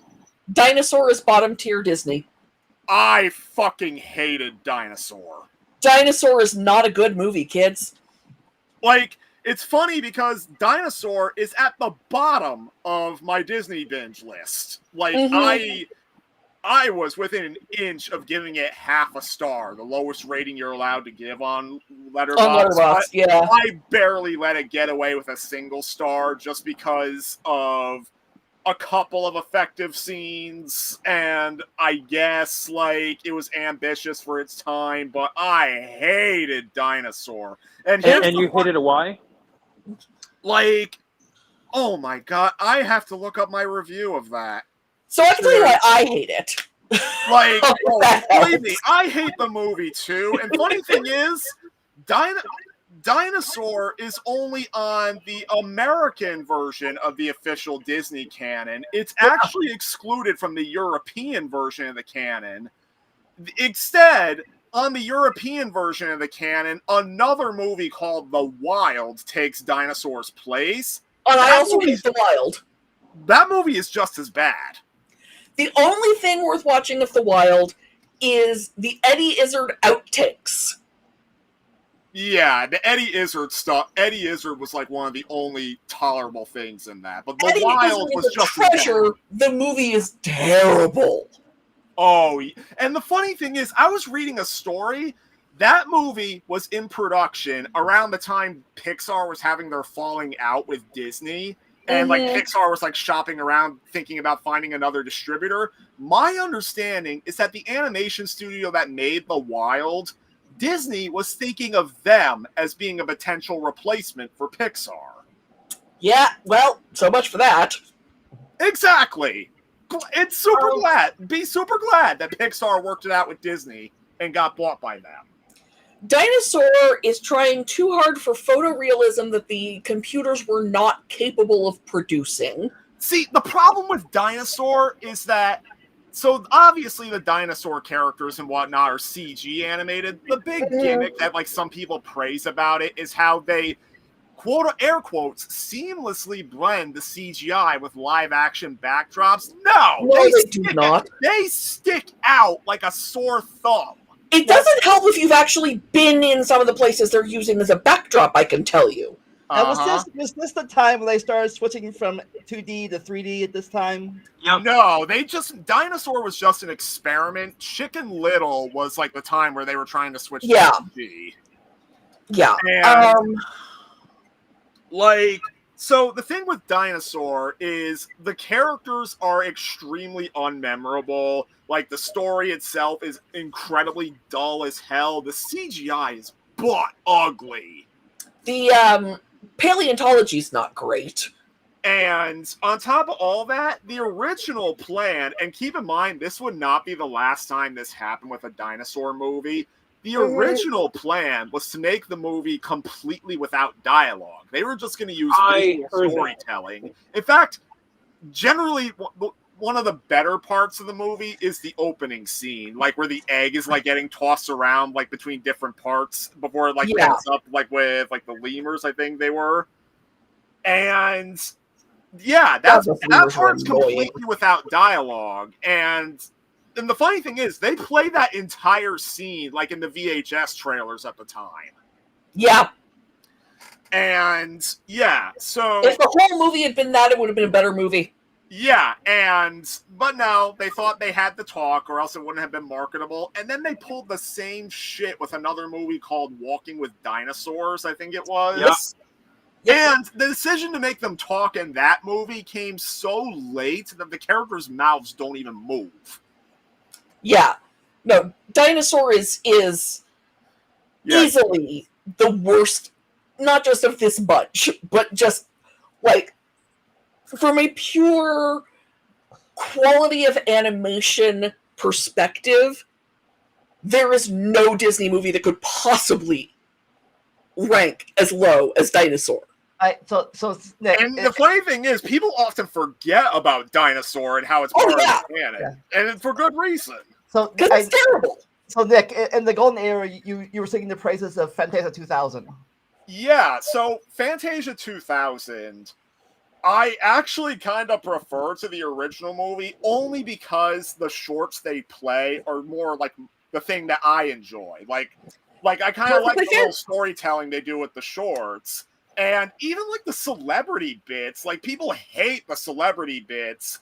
I thought they were fine. They do a good job, like keeping you they did a good job for me, like adding some different perspectives on stuff, like I guess adding a little entertainment value. Like, yeah, it's a bit silly, which is why I don't rank it like super high. But yeah, like, and not to mention it helps that they're not just there just to flaunt the celebrities. Like, they're actually like Betty Midler's part actually goes into, like, lots of scrapped ideas for Fantasia shorts. Yeah, no, Bette Midler's part is probably the best of them. Steve Martin I'm also fond of, but then Steve Martin knows his stuff. So, I think some of them go on a bit too long. Yeah. But Fantasia 2000 is really good. I just, My personal favorite short from Fantasia 2000 is probably Rhapsody in Blue. Oh, that's a good one. Yeah. That is a good one. Did you know that if you know where... So, I don't know how familiar you are with Al Hirschfeld, whose artistic style they're using. Yeah. Go on. Famous caricaturist. And one of the most famous things about him was that he hid the word Nina in all of his drawing after a certain point, because Nina was his daughter's name. Mm. They hid Nina's in Rhapsody in Blue. Ah. Which I think is just really sweet. Yeah. And then we have the next one, the pull the lever meme. Oh, one of these days when it's on YouTube and hasn't been pulled by Disney, I really need to watch the making of documentary about the Emperor's New Groove. Emperor's New Groove, I know, had like a nightmarish production. Like it was supposed to as, be a completely different movie. Literally, the only thing from the original plan for the movie is the Sting song at the end. That is it. They scrapped the entire rest of the movie and started over. Yeah. And why did they do that? Well, a lot of reasons. It's a lot of internal Disney stuff. I have not seen the documentary yet because it's never on YouTube when I go looking for it. It keeps getting pulled by Disney and then it's a whole thing. There's a lot of internal Disney stuff happening around that time. And they just decided to go in a completely different direction because they decided that what they had wasn't working. Question. I might be wrong about this. In Emperor's New Groove, was Kronk the first villain redemption thing where he got redeemed? Is it? Yes. Because he was a villain again, and they gave him I'll say a hero, but he's not really the villain. He's the sidekick. Yeah. Yes. He's the henchman. I play Disney Dreamlight Valley, which is an extremely silly Disney game that I adore. And one of the foods that you can make is Kronk's spinach puffs. Aww. He's not even in the game, and you can make Kronk's spinach puffs. They should have them in the game. They should have. I do not understand how they choose what characters are in the game. Somebody at Disney has a bag that they're just pulling random characters out of. Give us Kronk, you cowards.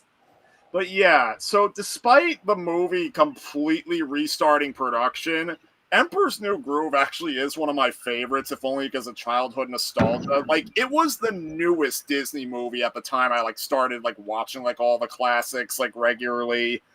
I mean, I didn't see it in theaters. That honor goes to Lilo and Stitch, but Lilo and Stitch was the first of the Disney animated movies I saw in theaters. But Emperor's New Groove, it's easily one of the funniest Disney movies. And I also as a kid, I kind of thought myself as a bit of a selfish asshole, so I kind of relate to Cusco on that level, especially by the point he learns his lesson. It came out the year I graduated from college. And I didn't see it in the theater because I really don't like David Spade. Yeah, fair enough. And you don't like him, why? He's obnoxious. And these days his politics are not great. But he's obnoxious. I don't usually think he's funny. I find his voice to be grating. And since all you're getting is his voice, I didn't see how that was going to work. And then I watched it because my roommate was watching it. And I adore that movie. The thing with the movie is that it is one of David Spade's, better performances. I would say this and Tommy Boy are, the best David Spade you're going to get. I've never seen Tommy Boy because I know I wouldn't Tommy I've Boy's a pretty seen of it. dumb movie, but I think it's like I think it's one of my favorite comedies from the '90s, if only because it has like the legend Chris Farley. Yeah, I know And it's off. that's fair, but I don't really like Chris Farley either, so... Yeah. Well, that's fair.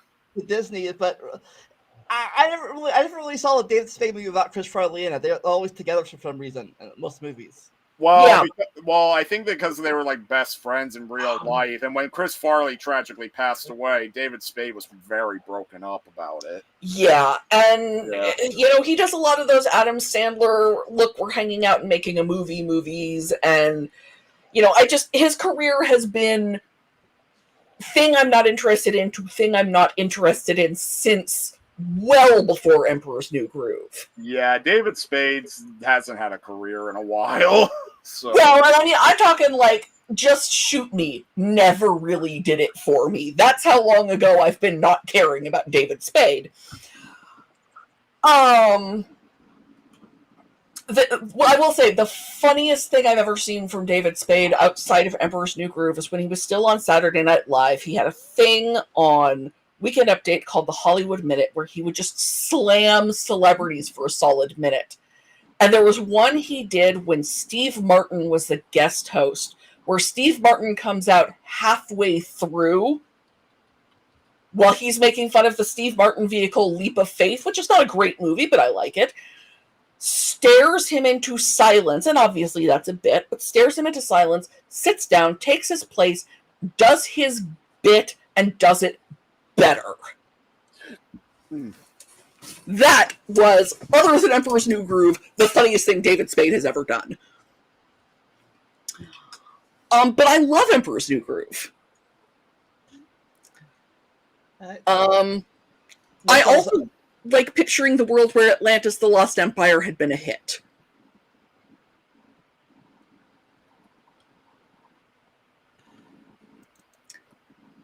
It's one of two Disney movies that, again, like Black Cauldron, it was swinging for the fences. And there it went. Yeah, Atlantis was the start of like Disney having underperforming movies, and like it was the beginning of the end for their traditionally animated movies. Yeah. And it's really tragic because Atlantis, at least in my opinion, is a very underrated movie. It really is. It's one of the greatest steampunk movies ever made, which admittedly is kind of a low bar, but it is a great steampunk movie. It's got the other forgotten Disney princess. Mm-hmm. James Garner having the time of his life as a Disney villain. Yeah. Solid supporting cast. It's a good movie. Yeah. And it's tragic because freaking the direct-to-video sequel is literally just finished episodes of a scrapped TV show. I actually kind of wish that scrapped TV show happened. You know who was going to be the villain? Who? Willem Dafoe. Oh. That would have been interesting. Oh no! If Atlantis had been a hit, then Willem Dafoe was going to get involved, and world we could have had, kids. World we could have had. Yeah. Then Lilo and Stitch is contender for like top 3 material for Disney movies. Like Lilo and Stitch is very high on my list. Yeah. And it helps. It was the first again, like I said before, it was the first Disney movie I ever saw in theaters. Yeah, what's the line? Ohana means family, family means the one that gets left behind. Or forgotten. Yeah. One of my Media Magpies co-writers has worked in early childhood education. And he said to our group once that the thing that it had taught us was that 50% of all children are Lilo and 50% of all children are Stitch. Yeah, that sounds about right. And that was when I realized I have one of each. Which could be worse, because that's better than 2 Stitches. But my son has gotten Stitch merchandise from me ever since. It's a thing with us now. He is my Stitch.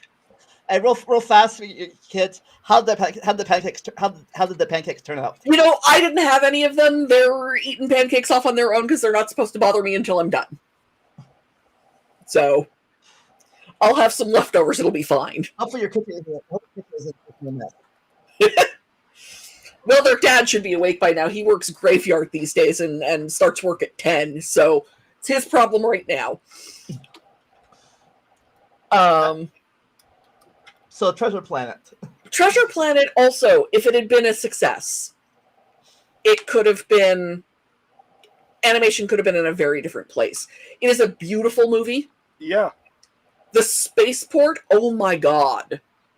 Like, Treasure Planet is another, like, I don't think it's as strong as Atlantis for me, but No. it's still a very great, I still thought it was a fantastic, not fantastic, I thought it was a good movie. So It's listen, a- And on top of movie. that, so, Vandalia, was it- you were saying, so we talked about the Kingdom Hearts games a little bit. Treasure Planet is a frequent fan request to be represented in one of the games, and I agree.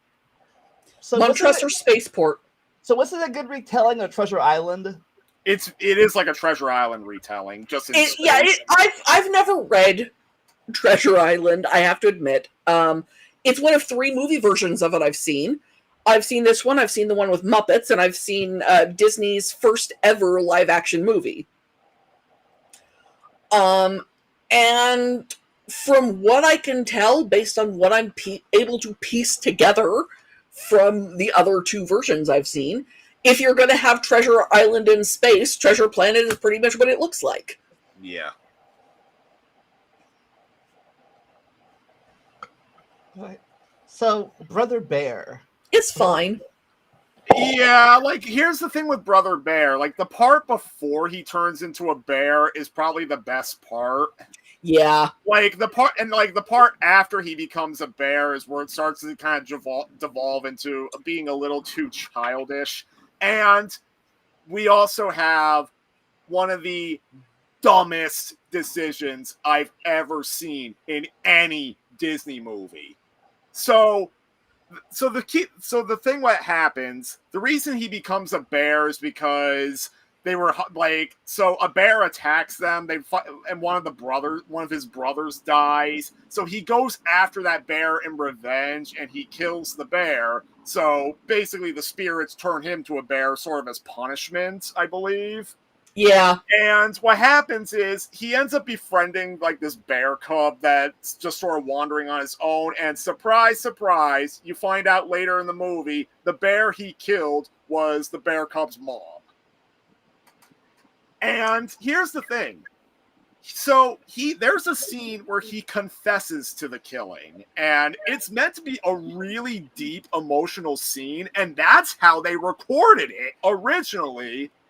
But for the final movie, they end up muting most of his confession in favor of playing the stupid upbeat Phil Collins song.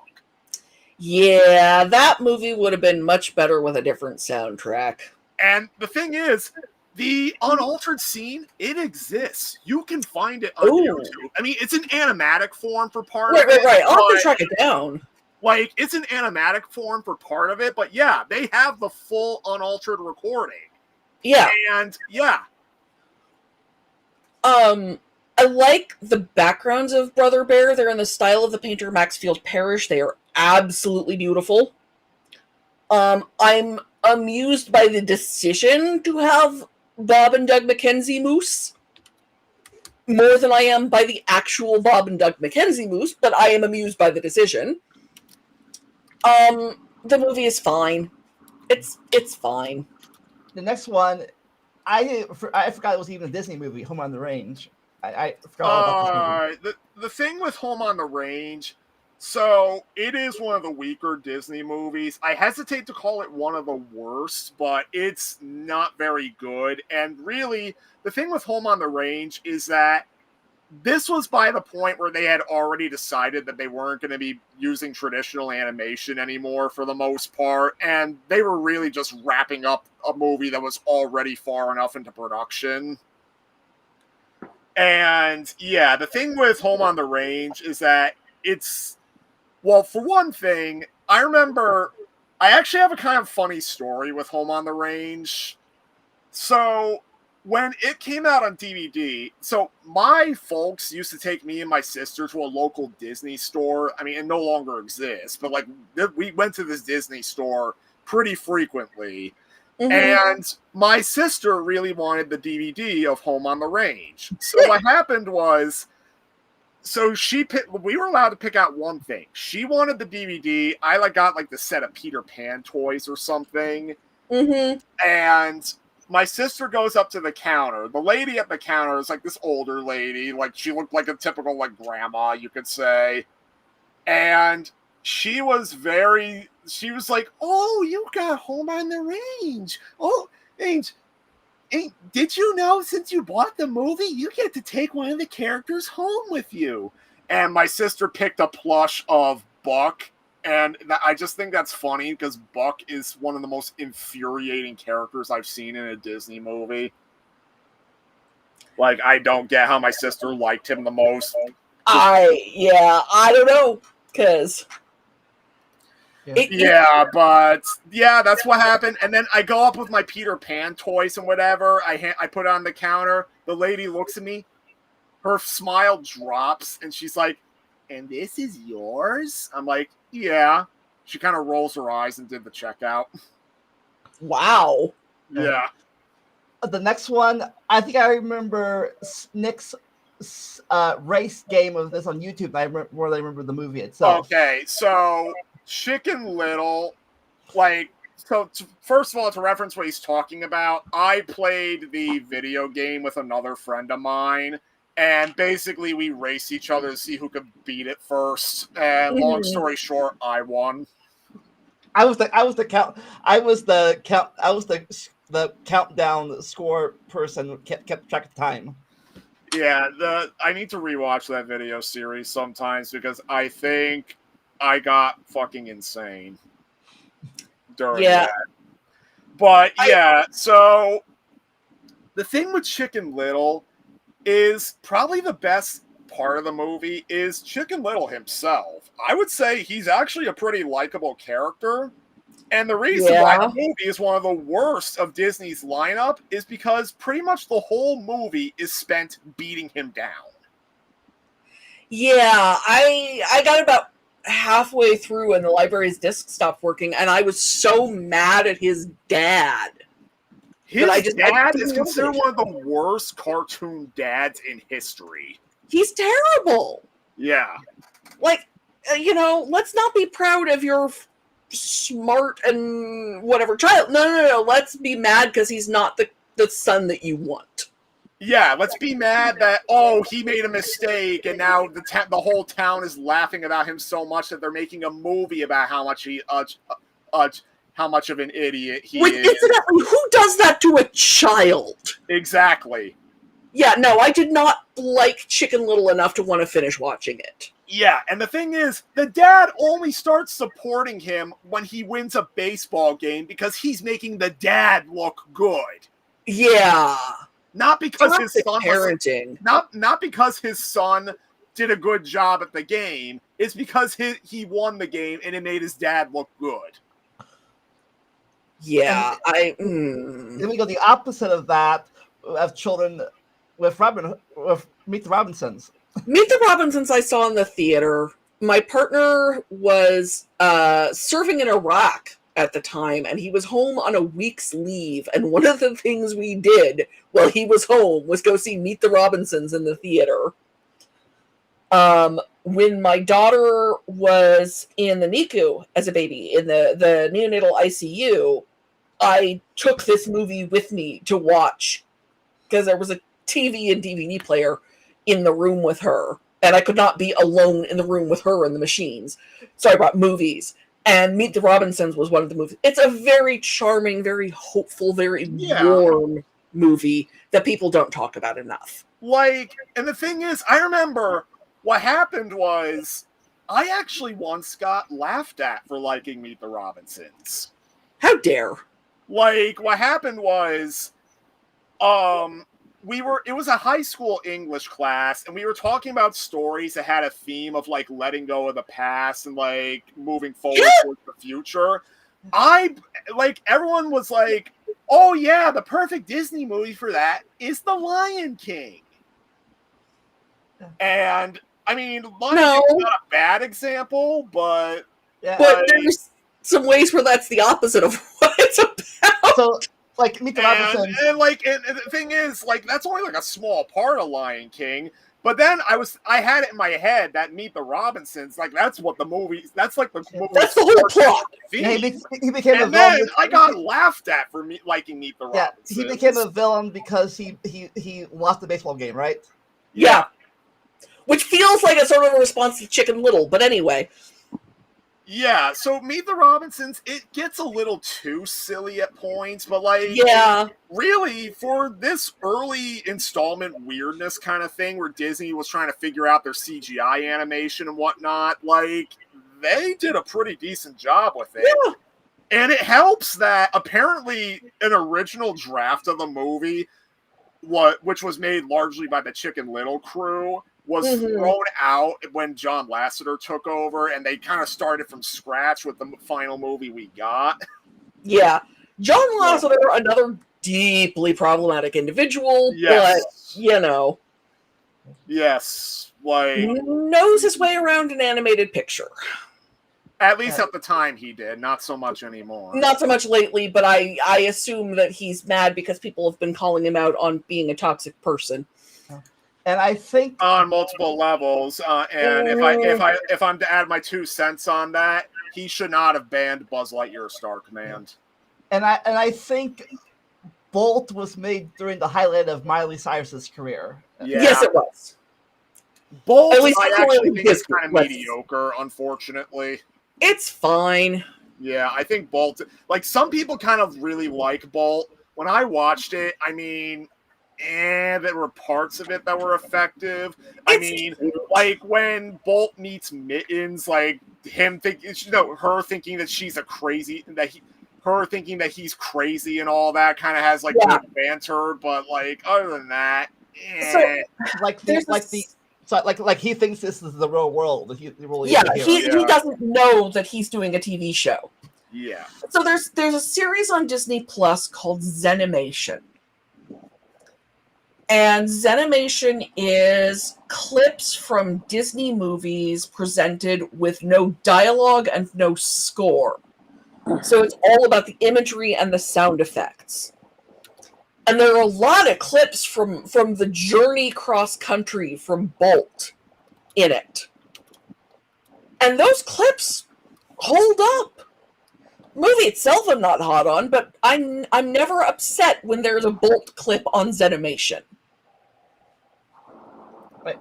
Hey, Eric, I haven't heard much from you about this era. You have opinions? Are you still there? I do remember seeing Dinosaur at the theaters when I was a kid. I remember liking it in theaters when I was a kid. I haven't seen it in a long time. Emperor's New Groove, I saw that in theaters. I thought it was funny as a kid. But then, as an adult, it's like, I don't mind the movie. I can watch it. But I won't get carried away saying it's the best Disney movie. Lilo and Stitch, I didn't see it in theaters, but I rewatched it when I was a senior in high school.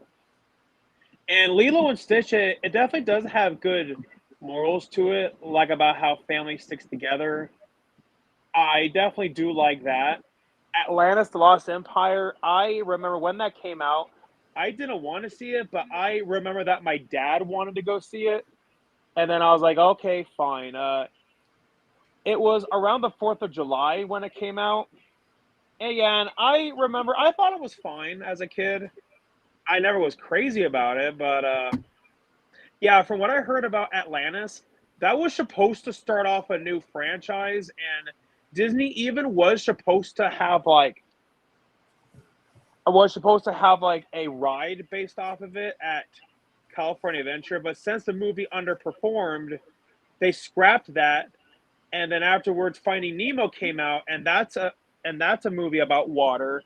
And so since Finding Nemo was the bigger hit, they then decided to turn what was going to be the Atlantis ride into the Finding Nemo ride. And Brother Bear, I remember seeing that in the theaters.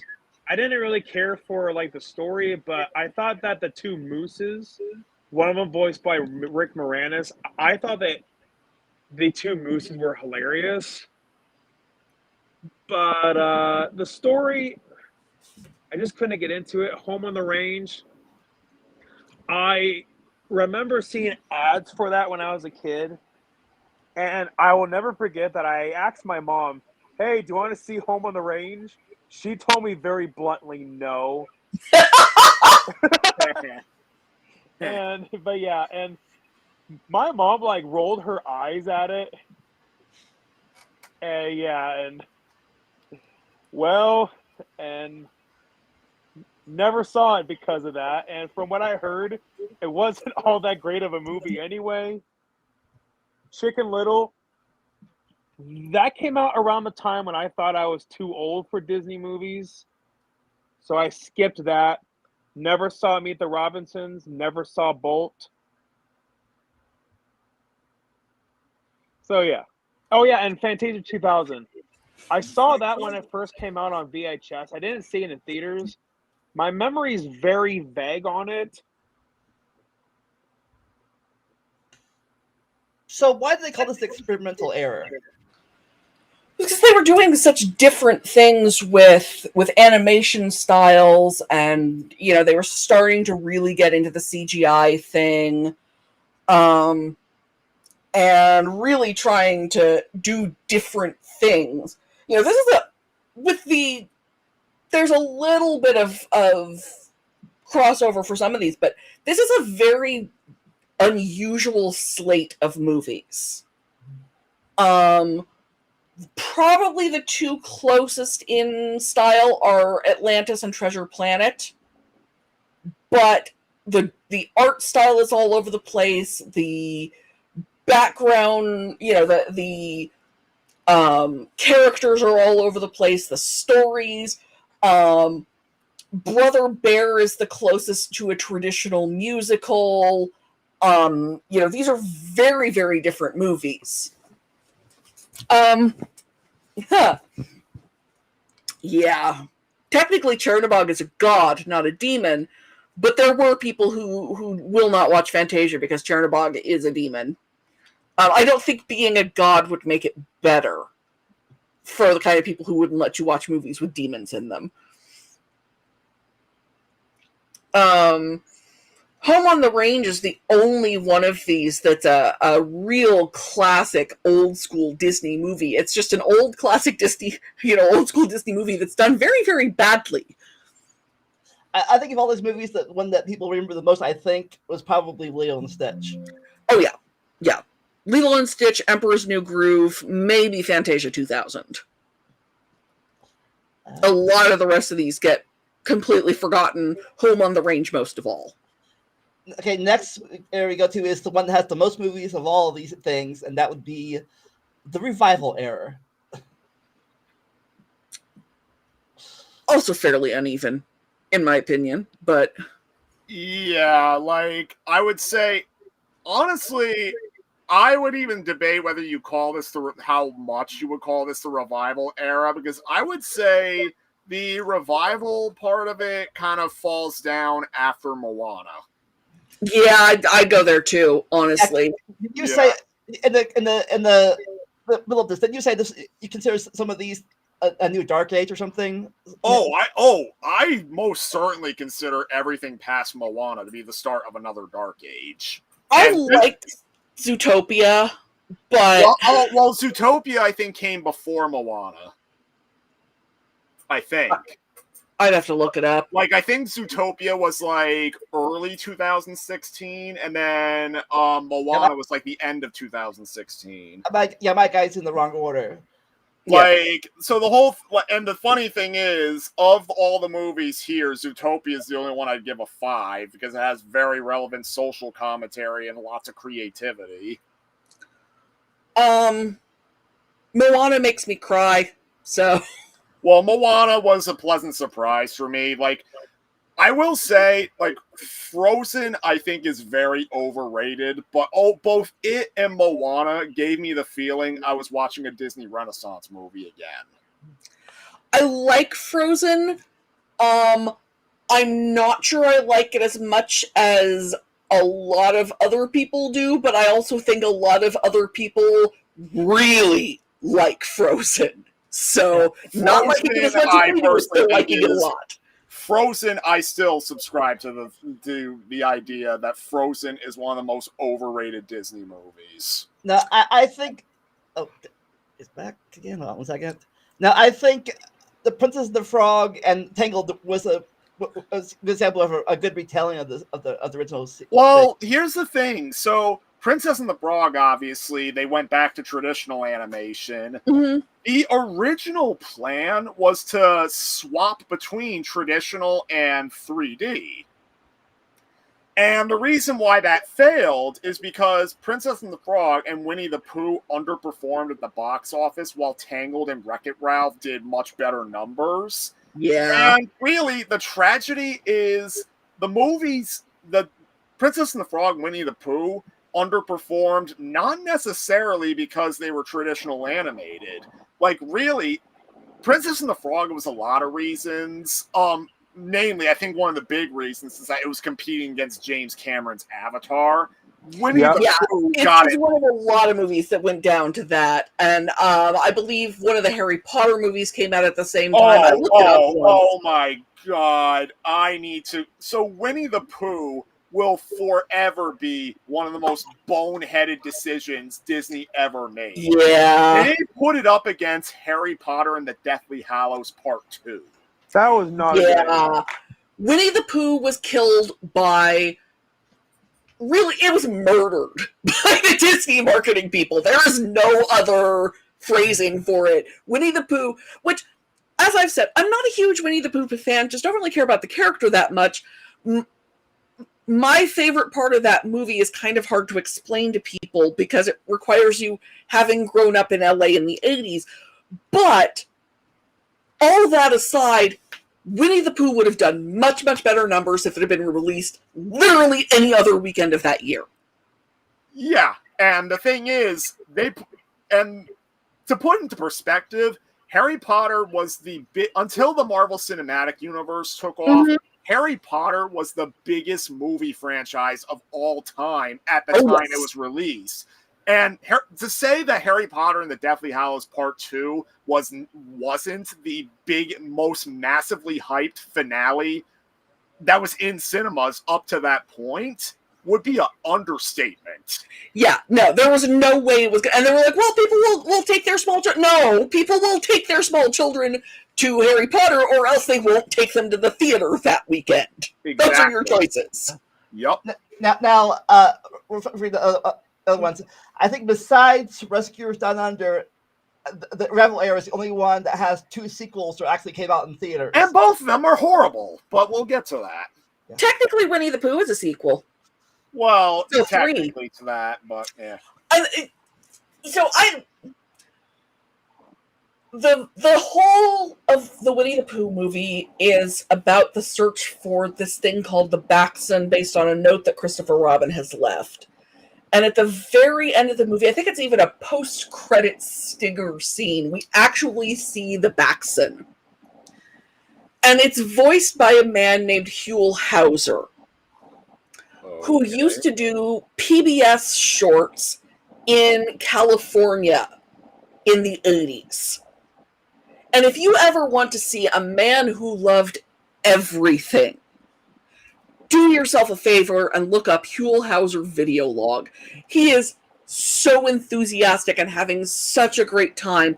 And if you lived in LA, which is where I'm from, which is why I phrase it that way, in those days, it was like, oh, Huell Hauser, and he died right around the time Winnie the Pooh came out. If I was thinking of Winnie the Pooh, it's not really a remake per se, but I actually enjoyed the Christopher Robin movie. Yeah. One of the few movies that I actually enjoyed of real life Disney movies was, I think, Obi-Wan is Christopher Robin, Peggy from Captain America as his wife.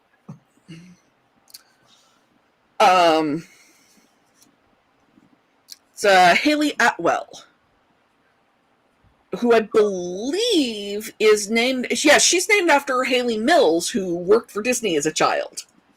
Haley Mills was Pollyanna, and the both twins from the original Parent Trap. Yeah. And Miss Bliss from Saved by the Bell original. And Miss Bliss from the original Saved by the Bell.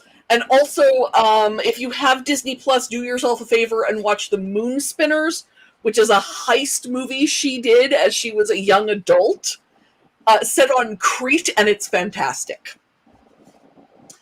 Was Haley Mills in the first? I forget. Was Haley Mills in the original That Darn Cat, or was that somebody else? Yes, that was Haley Mills. Haley Mills and Dean Jones. Two great staples of mid-20th century live-action Disney. Like I mentioned earlier, Princess and the Frog and Tangled was I think a good retelling of the original series. Yeah. Well, I do really like Princess and the Frog, and I went years without seeing it. And like when I started the Disney binge, well, how I did the Disney binge is I didn't watch the movies in order. I literally just put them on a roulette wheel and I just spun it and I would just watch them at random. Mm-hmm. The only exception I made was for like the sequels, because obviously I need to see the sequels after the originals. Right. But other than that, I just would spin at random. And like when it finally landed on Princess and the Frog, I was like, I've wanted to see this for a while because I am a sucker for traditional animation. Mm-hmm. And when I watched it, yeah, it was a fun time. I love the friendship between Tiana and Charlotte. Yeah. We don't get friendships between two female characters very often. And even in Disney movies, which people think of so many of them as being 4 girls, but you don't have 2 girls who are friends in most of these movies. And the friendship between Tiana and Charlotte is so adorable. Yeah. Frankly, Charlotte would have bankrolled that restaurant if Tiana had ever asked her. Hills I will die on. And I do like that no matter where Prince Naveen is from, which they never actually establish, there's an interracial relationship at least implied. Yeah. Because either his relationship with Charlotte would have been or his relationship with Tiana is. Yeah. I like Tangled. Tangled is funny. The wrong song got nominated. Well, both of these movies. The wrong song got nominated for an Oscar. Princess and the Frog has the #1 Disney villain song of all time, in my opinion. Yeah. Friends on the Other Side is magnificent. The song from Tangled that should have been nominated for an Oscar is I've Got a Dream. Funniest line in the movie, not you, your dream sucks. Or stinks, or whatever, however they phrase it. But I guess like Wreck-It Ralph, I think that's another thing, but I don't say a villain redemption story, but like so the thing with Wreck-It Ralph, like, so first of all, my opinions on Tangled and Winnie the Pooh are they're fine. Like, I don't have particularly strong feelings for them, but so Wreck-It Ralph is a movie that kind of won me over time. Like at the start, I was like, this is okay. And then like as it went on, like, yeah, Ralph won me over as a character. Yeah. I'm gonna die mad that my Disney game has Vanellope in it, but not Ralph. Like I said, picking character names out of a hat. Yep. Because I like Ralph, and I never really warmed up to Vanellope, but I like her better than I like the other people living in that freaking building. What I'll say about Vanellope is that she was kind of annoying, but she did kind of win me over in the first movie. The second movie is where I turned against her. Yeah. I have real problems with the second movie. I like the princess scene. It is one of the better scenes in that movie. Yeah, but I think of that movie, it's like that was the big reveal that she was supposed to be. When Ralph saw that she was on the side of the game, that she was the star of the game. Like, wait, she's the star of the game, not some.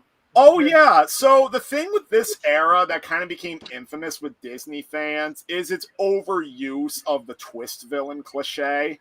Yeah.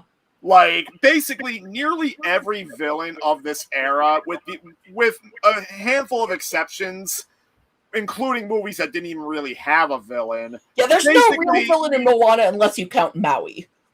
Well, yeah.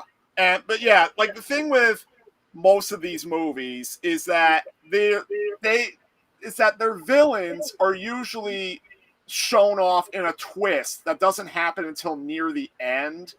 Yeah. I would say Wreck-It Ralph is one of the better uses of it because they at least do good foreshadowing to it. Can I, first off, shout out Alan Tudyk as in his first Disney role, and he's been in every single Disney animated theatrical release movie since. His first Disney role is King Candy in Wreck-It Ralph. He is channeling Ed Wynn, who we saw back in Alice in Wonderland. Ed Wynn is the Mad Hatter from Alice in Wonderland. Yeah. And Alan Tudyk is doing a spot-on perfect Ed Wynn impersonation in that movie, and I love it. Yeah. Speaking of, I also love if you see the scenes of him in doing his recording for Moana. He plays Hey Hey, the chicken, and he looks at the camera at one point. And he says, "I went to Juilliard." Real fast. Speaking of twist villains, we have Frozen. I saw the twist coming on this one. Honestly, as soon as he mentioned he was the youngest of 13, I saw the twist coming. Oh my god. Like, I study history. I knew that was happening. The issue with Frozen is that the twist villain is actually a twist heroine because they wrote Let It Go and couldn't make Elsa into a villain anymore. Well, and the They had funny the thing choice of with either... the original story Frozen is based on, the Snow Queen, Elsa was the villain because she was. Oh yeah, no, the original story is nothing like this movie. Yeah, I keep on mentioning this. That I keep mentioning this the game, but you know, I think originally they wanted Elsa to be the villain in the Kingdom Hearts 3 game. I think, or something like that. Elsa was going to be the villain of Frozen, and then they wrote Let It Go and realized they could either keep that song in the movie or keep Elsa as a villain. They could not have both those things. I would have rather, like, hot take here, I would have rather had Elsa as the villain because Let It Go is one of my most, like, a friend of mine hates My Heart Will Go On from Titanic because I they love that played song. it so damn much at his high school, and everybody rubbed it into his face so damn much, he just got an undying hatred of that song anytime somebody played it at all. That's my relationship with Let It Go. So then, that's fair. So then, was Let It Go supposed to be the villain song of the movie then? Let It Go was originally going to be the villain song, and then they were like, but this isn't a villain song. And I know a lot of people, like, I like it. I don't like it as much as a lot of other people do, but that's in part because I don't have the strong emotional, like, oh, this explains my relationship with my toxic upbringing. No, I think that a lot of people I know have had with it. I think everyone's major problem with Let Go was oversaturation, the oversaturation of it. Yeah. I mean, I'm that weird person who actually will go to bat for the song It's a Small World. I don't think it's a bad song. I just think it's the world's most effective earworm, and it makes everyone crazy. Let It Go speaks to a lot of people, and I understand and appreciate that. Fortunately, I was an adult. I was already on disability, I think, when it came out. So I didn't ever go anywhere. So I didn't get the oversaturation, and I'm still fine with it.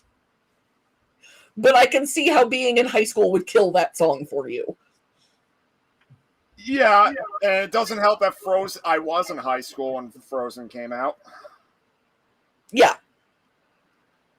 I think this is one place where my adult distance from it really, really helps.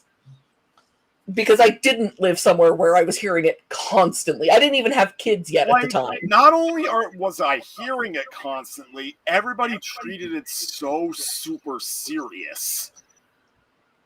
I mean, like I said, I can understand that. It's understandable because of, like, people's connection with it, but, like, still, it's like I remember once I mockingly sang along with it once, and people got mad.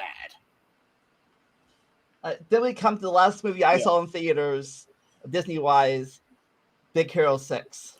I love this movie. So Big Hero 6 is basically sort of an MCU movie if it was made by Disney.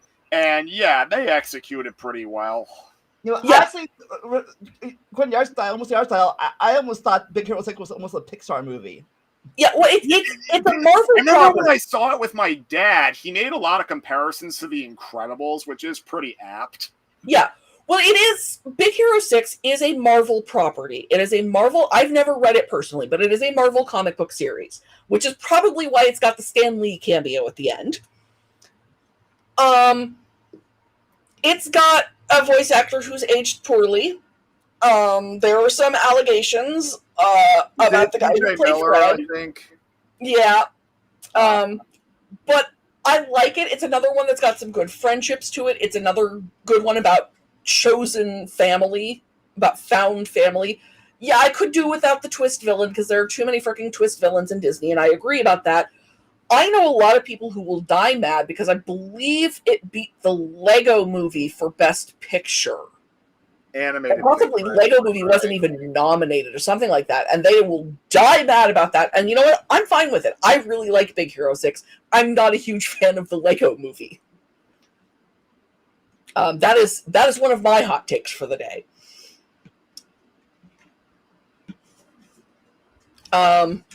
Moana makes me cry. Yeah, again, Moana was one of those movies that made me feel like I was watching a Disney Renaissance movie again. Yeah. And, like, I mean, it's not one of my favorite Disney movies, but I came out of it with a pleasantly surprised impression of it. When the grandmother comes back, that's what does it for me every single time. Also, again, it doesn't really have a villain except for, Maui's arrogance. I mean, there is Taka, but that's more of an obstacle. Taka's off screen, and Tamatoa is, one and done dealt with. Yeah. And, you get Alan Tudyk as a chicken. What more do you need from life? So Zootopia. Yeah, Zootopia I thought was great. Like, it does use the stupid twist villain trope, but, like, I think it makes up for it with its social commentary, just having really fun characters, and it just makes creative use of its setting. So is the Rebel era the era of the twist villains then? Yes. The metaphors in Zootopia are a little confused, but that's because it's impossible to do metaphors for racism well. I love the Godfather references. The Godfather references are hilarious. I also like that in Frozen, Alan Tudyk had played the Duke of Weselton, who was mad because people kept calling it Weaselton, and then in Zootopia, he plays a character named Duke Weaselton. That's great. That's A+ storytelling, no notes. I enjoy Zootopia. It's another one of those, and more furries from Disney, but they actually talk to the furry community, that's just hilarious to me. There is a notorious anti-abortion comic that uses Zootopia characters. Don't read it if you value your sanity. Now, I almost didn't put the Wreck-It Ralph 2 and Frozen 2 on here, but Snick reminded me of these were actually... Yeah, the thing is, even though they're sequels, they are officially considered part of the main Disney canon. They are. I hate both these movies. I'm just saying that. I don't. I didn't remember watching Ralph Breaks the Internet the first time I saw it. It completely slipped my mind. That's kind of how I feel about it. It's forgettable. The only scene I remember from Wreck-It Ralph 2 is the princess scene. Princess scene is great. I think Mark Hamill's in it. That's always nice. And then there's the rest of the movie, and I don't really care. Really, my big problem is how the movie sort of changes its plot halfway through. So the way Fair. which it's like, it starts out with Vanellope's arcade game getting broken, and like Ralph goes into the internet to go onto eBay to get a spare part so that her game's not retired.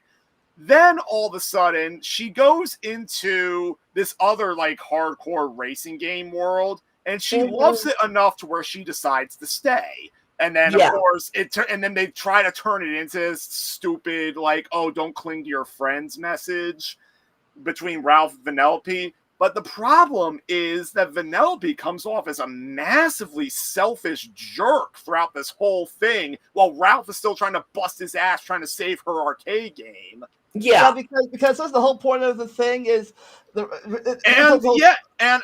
think I know what you're getting at, where the whole point of the first movie is that characters can't jump between each other's games or else they're considered going turbo, because that can fuck up like a lot of the aspects of the games, like how Vanellope was considered a glitch because the turbo guy, who was actually King Candy, and she was the main character of the game too. Her leaving that game would be like, yeah.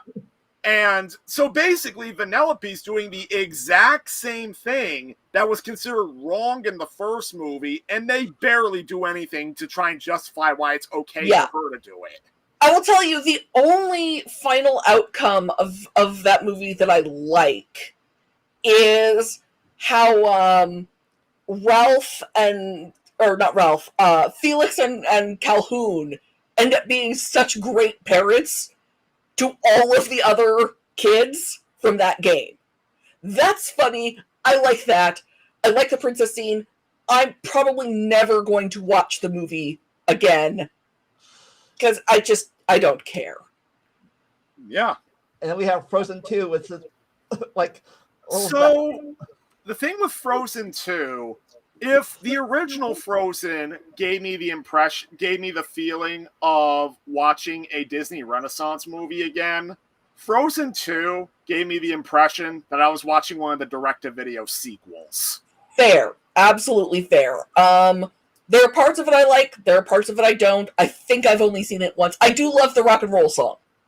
Like, see, my problem with Frozen 2 is that my problem with Frozen 2 is that it's a very pointless movie. Like, they've clearly only made it because the first movie was a massive hit at the box office, and obviously they wanted to keep riding that train. Frozen 2 does very much feel like a cash grab.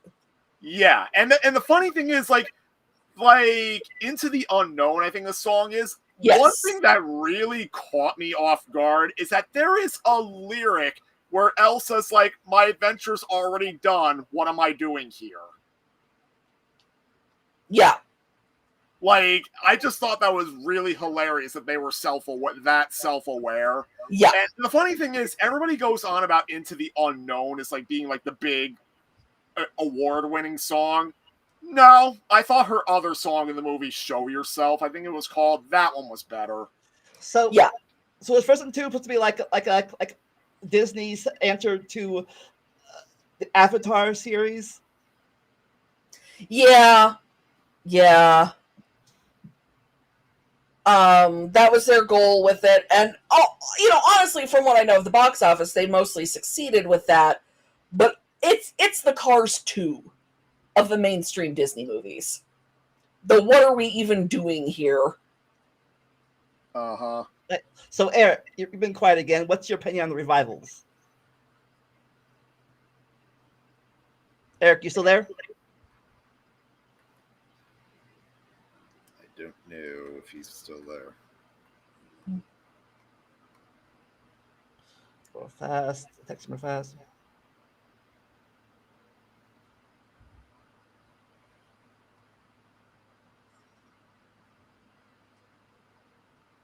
Eric. 1 second.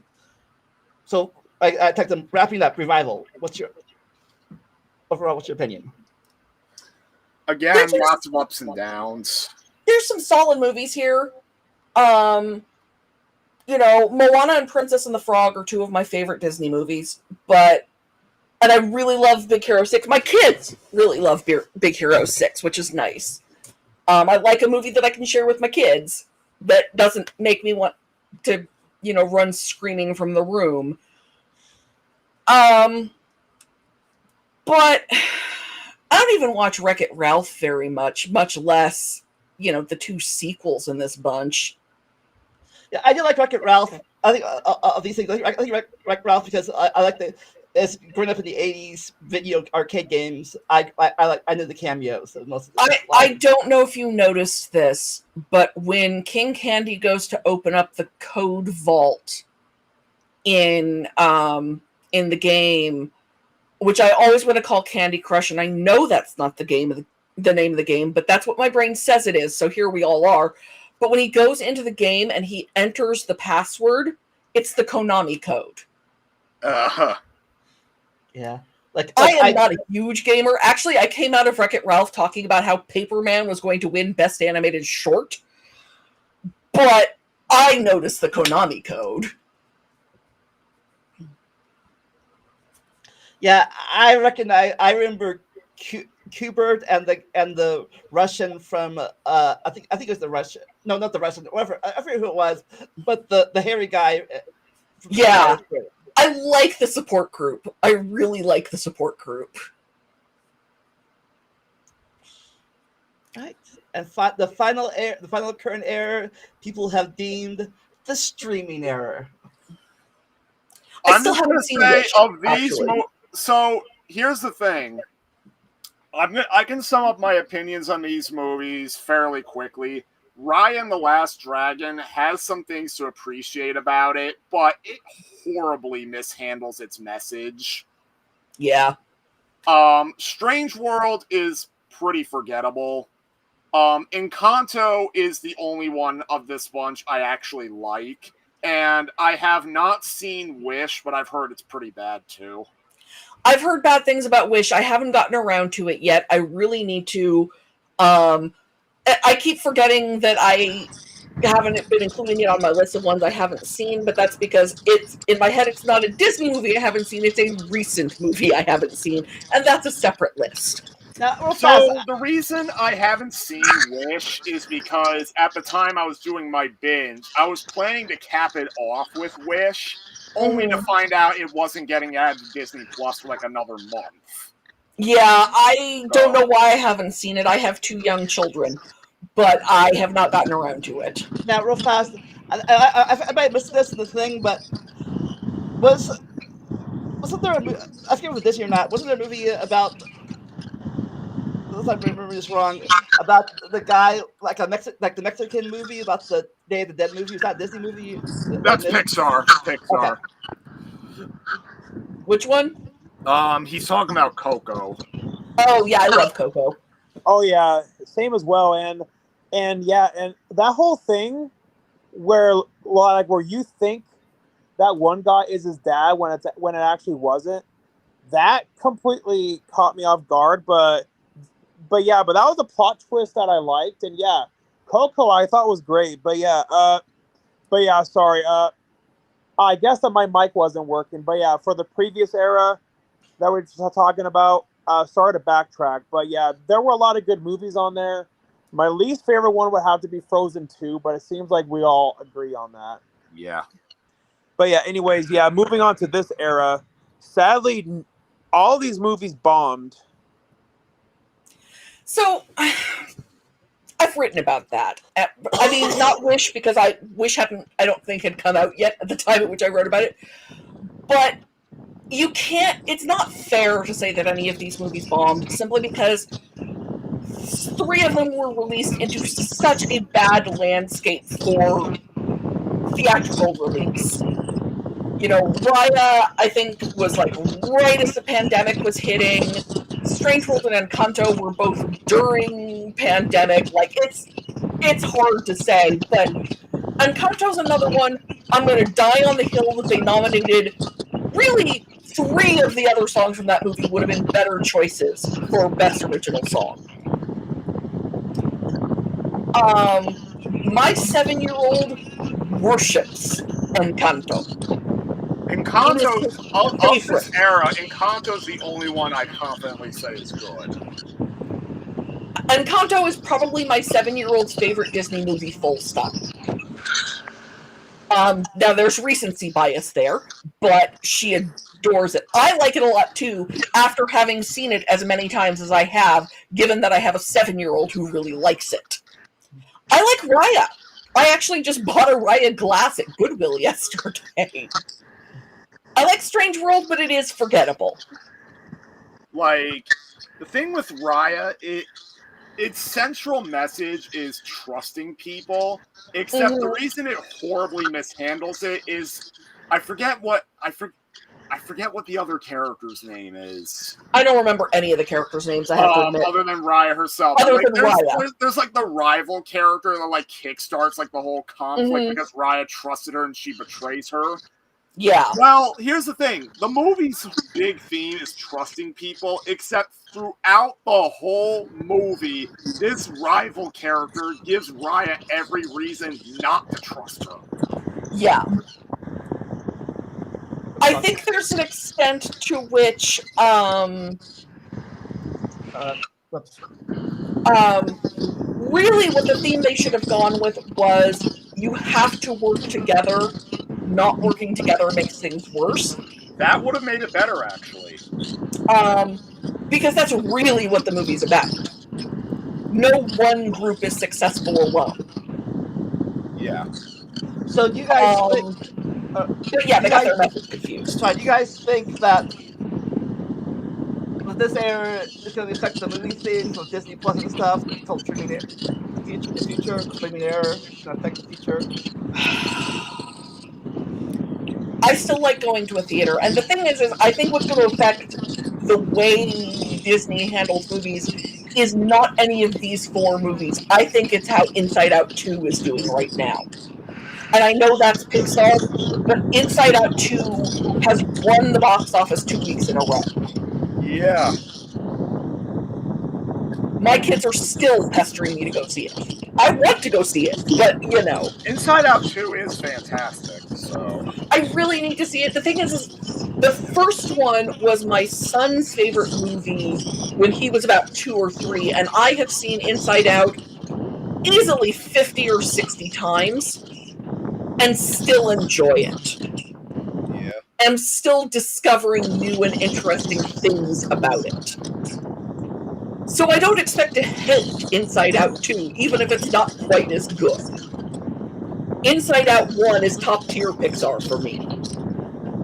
And it's a sequel, but it's clearly a sequel that's got some different things to say, that's got more to cover, and it's about adolescence, and it's crushing the box office. And I hope, it's hard to speak for Disney executives, they're all insane, but I hope that what it's going to teach the executive is that if you make a movie and market it well, and people are interested in it, it can do well at the box office. Yep. I am afraid what it will teach them is maybe we need Encanto 2. Yeah. So, Eric, what's your opinion of the streaming era? Well, to be honest, none of these movies on this list I've seen, so I can't comment on them. But I guess you can argue Inside Out 2 is part of this era. And Wow, those are that's Pixar. That's Pixar. It's a separate ranking. okay, so then in that case, no, it doesn't count. But yeah, I was gonna say I saw Inside Out 2 and I did enjoy it.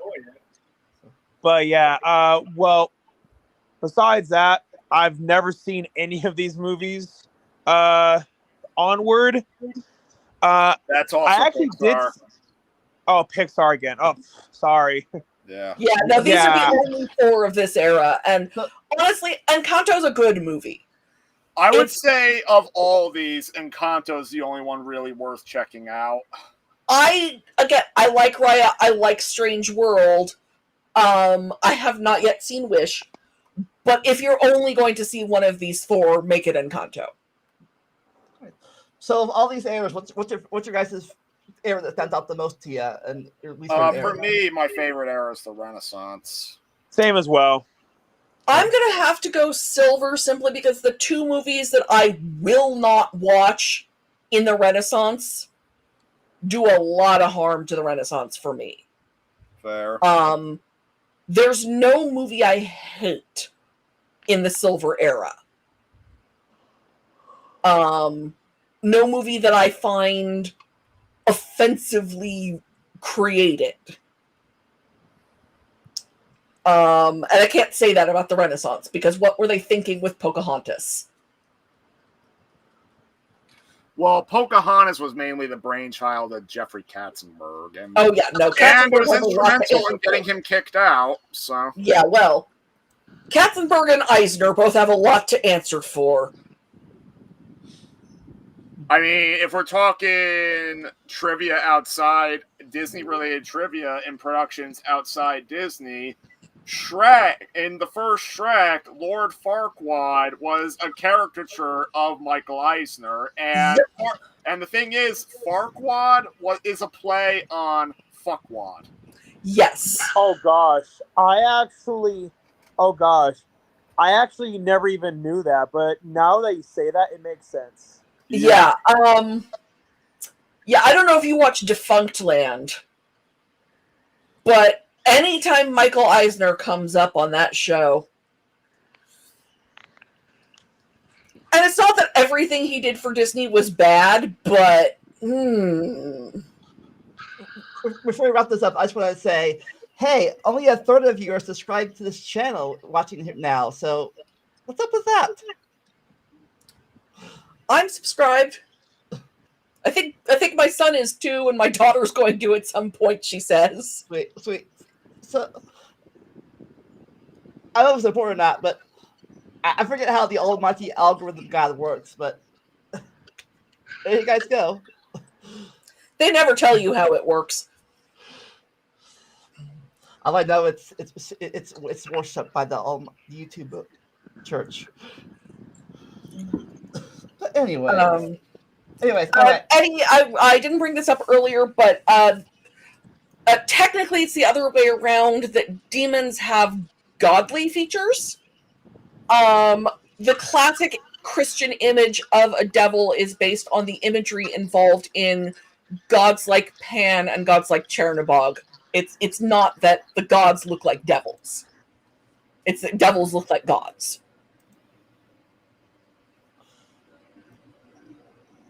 All right, so Jillian, what's coming up in your channel? What you want to advertise your article in the chat or something? Chat? Yeah. It's still behind a paywall until Friday, but Disney Byways is making its shift from the Salute onto Patreon.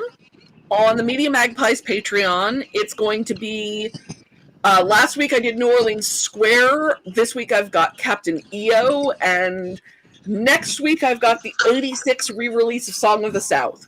So an interesting few weeks all the way around. Now, Eric, your first commercial or first acting gig is up online now? Yeah, so I actually was in a commercial recently, and this is a commercial for a credit union. It was my first time ever being in a commercial, but yeah, if you want to see the commercial, I shared it on my Facebook, I shared it on my Instagram and YouTube. So yeah, check it out there. I'm gonna live stream some more public domain movies on my channel. I am bringing back Let's Watch a Movie, and the third movie is almost done being filmed. A friend of mine had to borrow my tripod, so I'm forced to wait till Monday to finish filming that. But other than that, it will finally be done. I'm gonna send it to my friend Zach to edit the movie. Yeah, you were having an editing issue for a bit. Yeah, I was having editing issues, and then ultimately I got to the point where I gave up editing it on my computer. So because of that, Zach D Productions is now going to be editing the movie. Yeah, I know that feels. For a while, I was paying Snick to edit my videos on YouTube for a bit. Only briefly, but still. But yeah, and I don't know what was going wrong with my computer, but it got to the point where I was getting so frustrated that I was like, you know what? I don't have time for this. So that's why that now Zach's gonna edit the movie. But hey, whatever, we'll get the movie done. So yeah, look forward to that. And and I may or may not have hooked up Lamont here with. So he's an actor who has some relevance to what we were talking about, but not in the way that you would think. Yeah, That's all that I'm gonna say. and he might be on my channel next Wednesday. We're still discussing it right now. But anyways, Nick, anything coming up on you want to talk about on your channel? Nothing in particular. I was thinking of doing like a series where I compare the Switch and Steam Deck versions of certain games, just because I think the Switch is showing its age when it comes to ports of like certain third-party stuff. Like, I don't know, like I don't really do commentated videos as much as I used to. Right. So as for me, like Eric says, we'll find out more details next Wednesday of my guest star. But coming to me this Saturday, RJ Down will be on my channel to talk about two controversial, more details then, the two controversial court decisions. One, 10 Commandments in schools legal in Louisiana, and two, the president can do whatever he wants legally. Yeah, I wish I could have been with you for that, but I can't. I need a break from that. But we'll go into more to details about that then. But anyways, as I always say, wow, this is the longest podcast I've been in a while, almost 4 hours. And this is why I wanted to be on Wednesday night so Eric can have more time, because usually on Saturdays we have limited time to do this. Yeah. But anyways, as I always say, never stop learning and enjoy the randomness. We'll see you all next time. See ya. bye.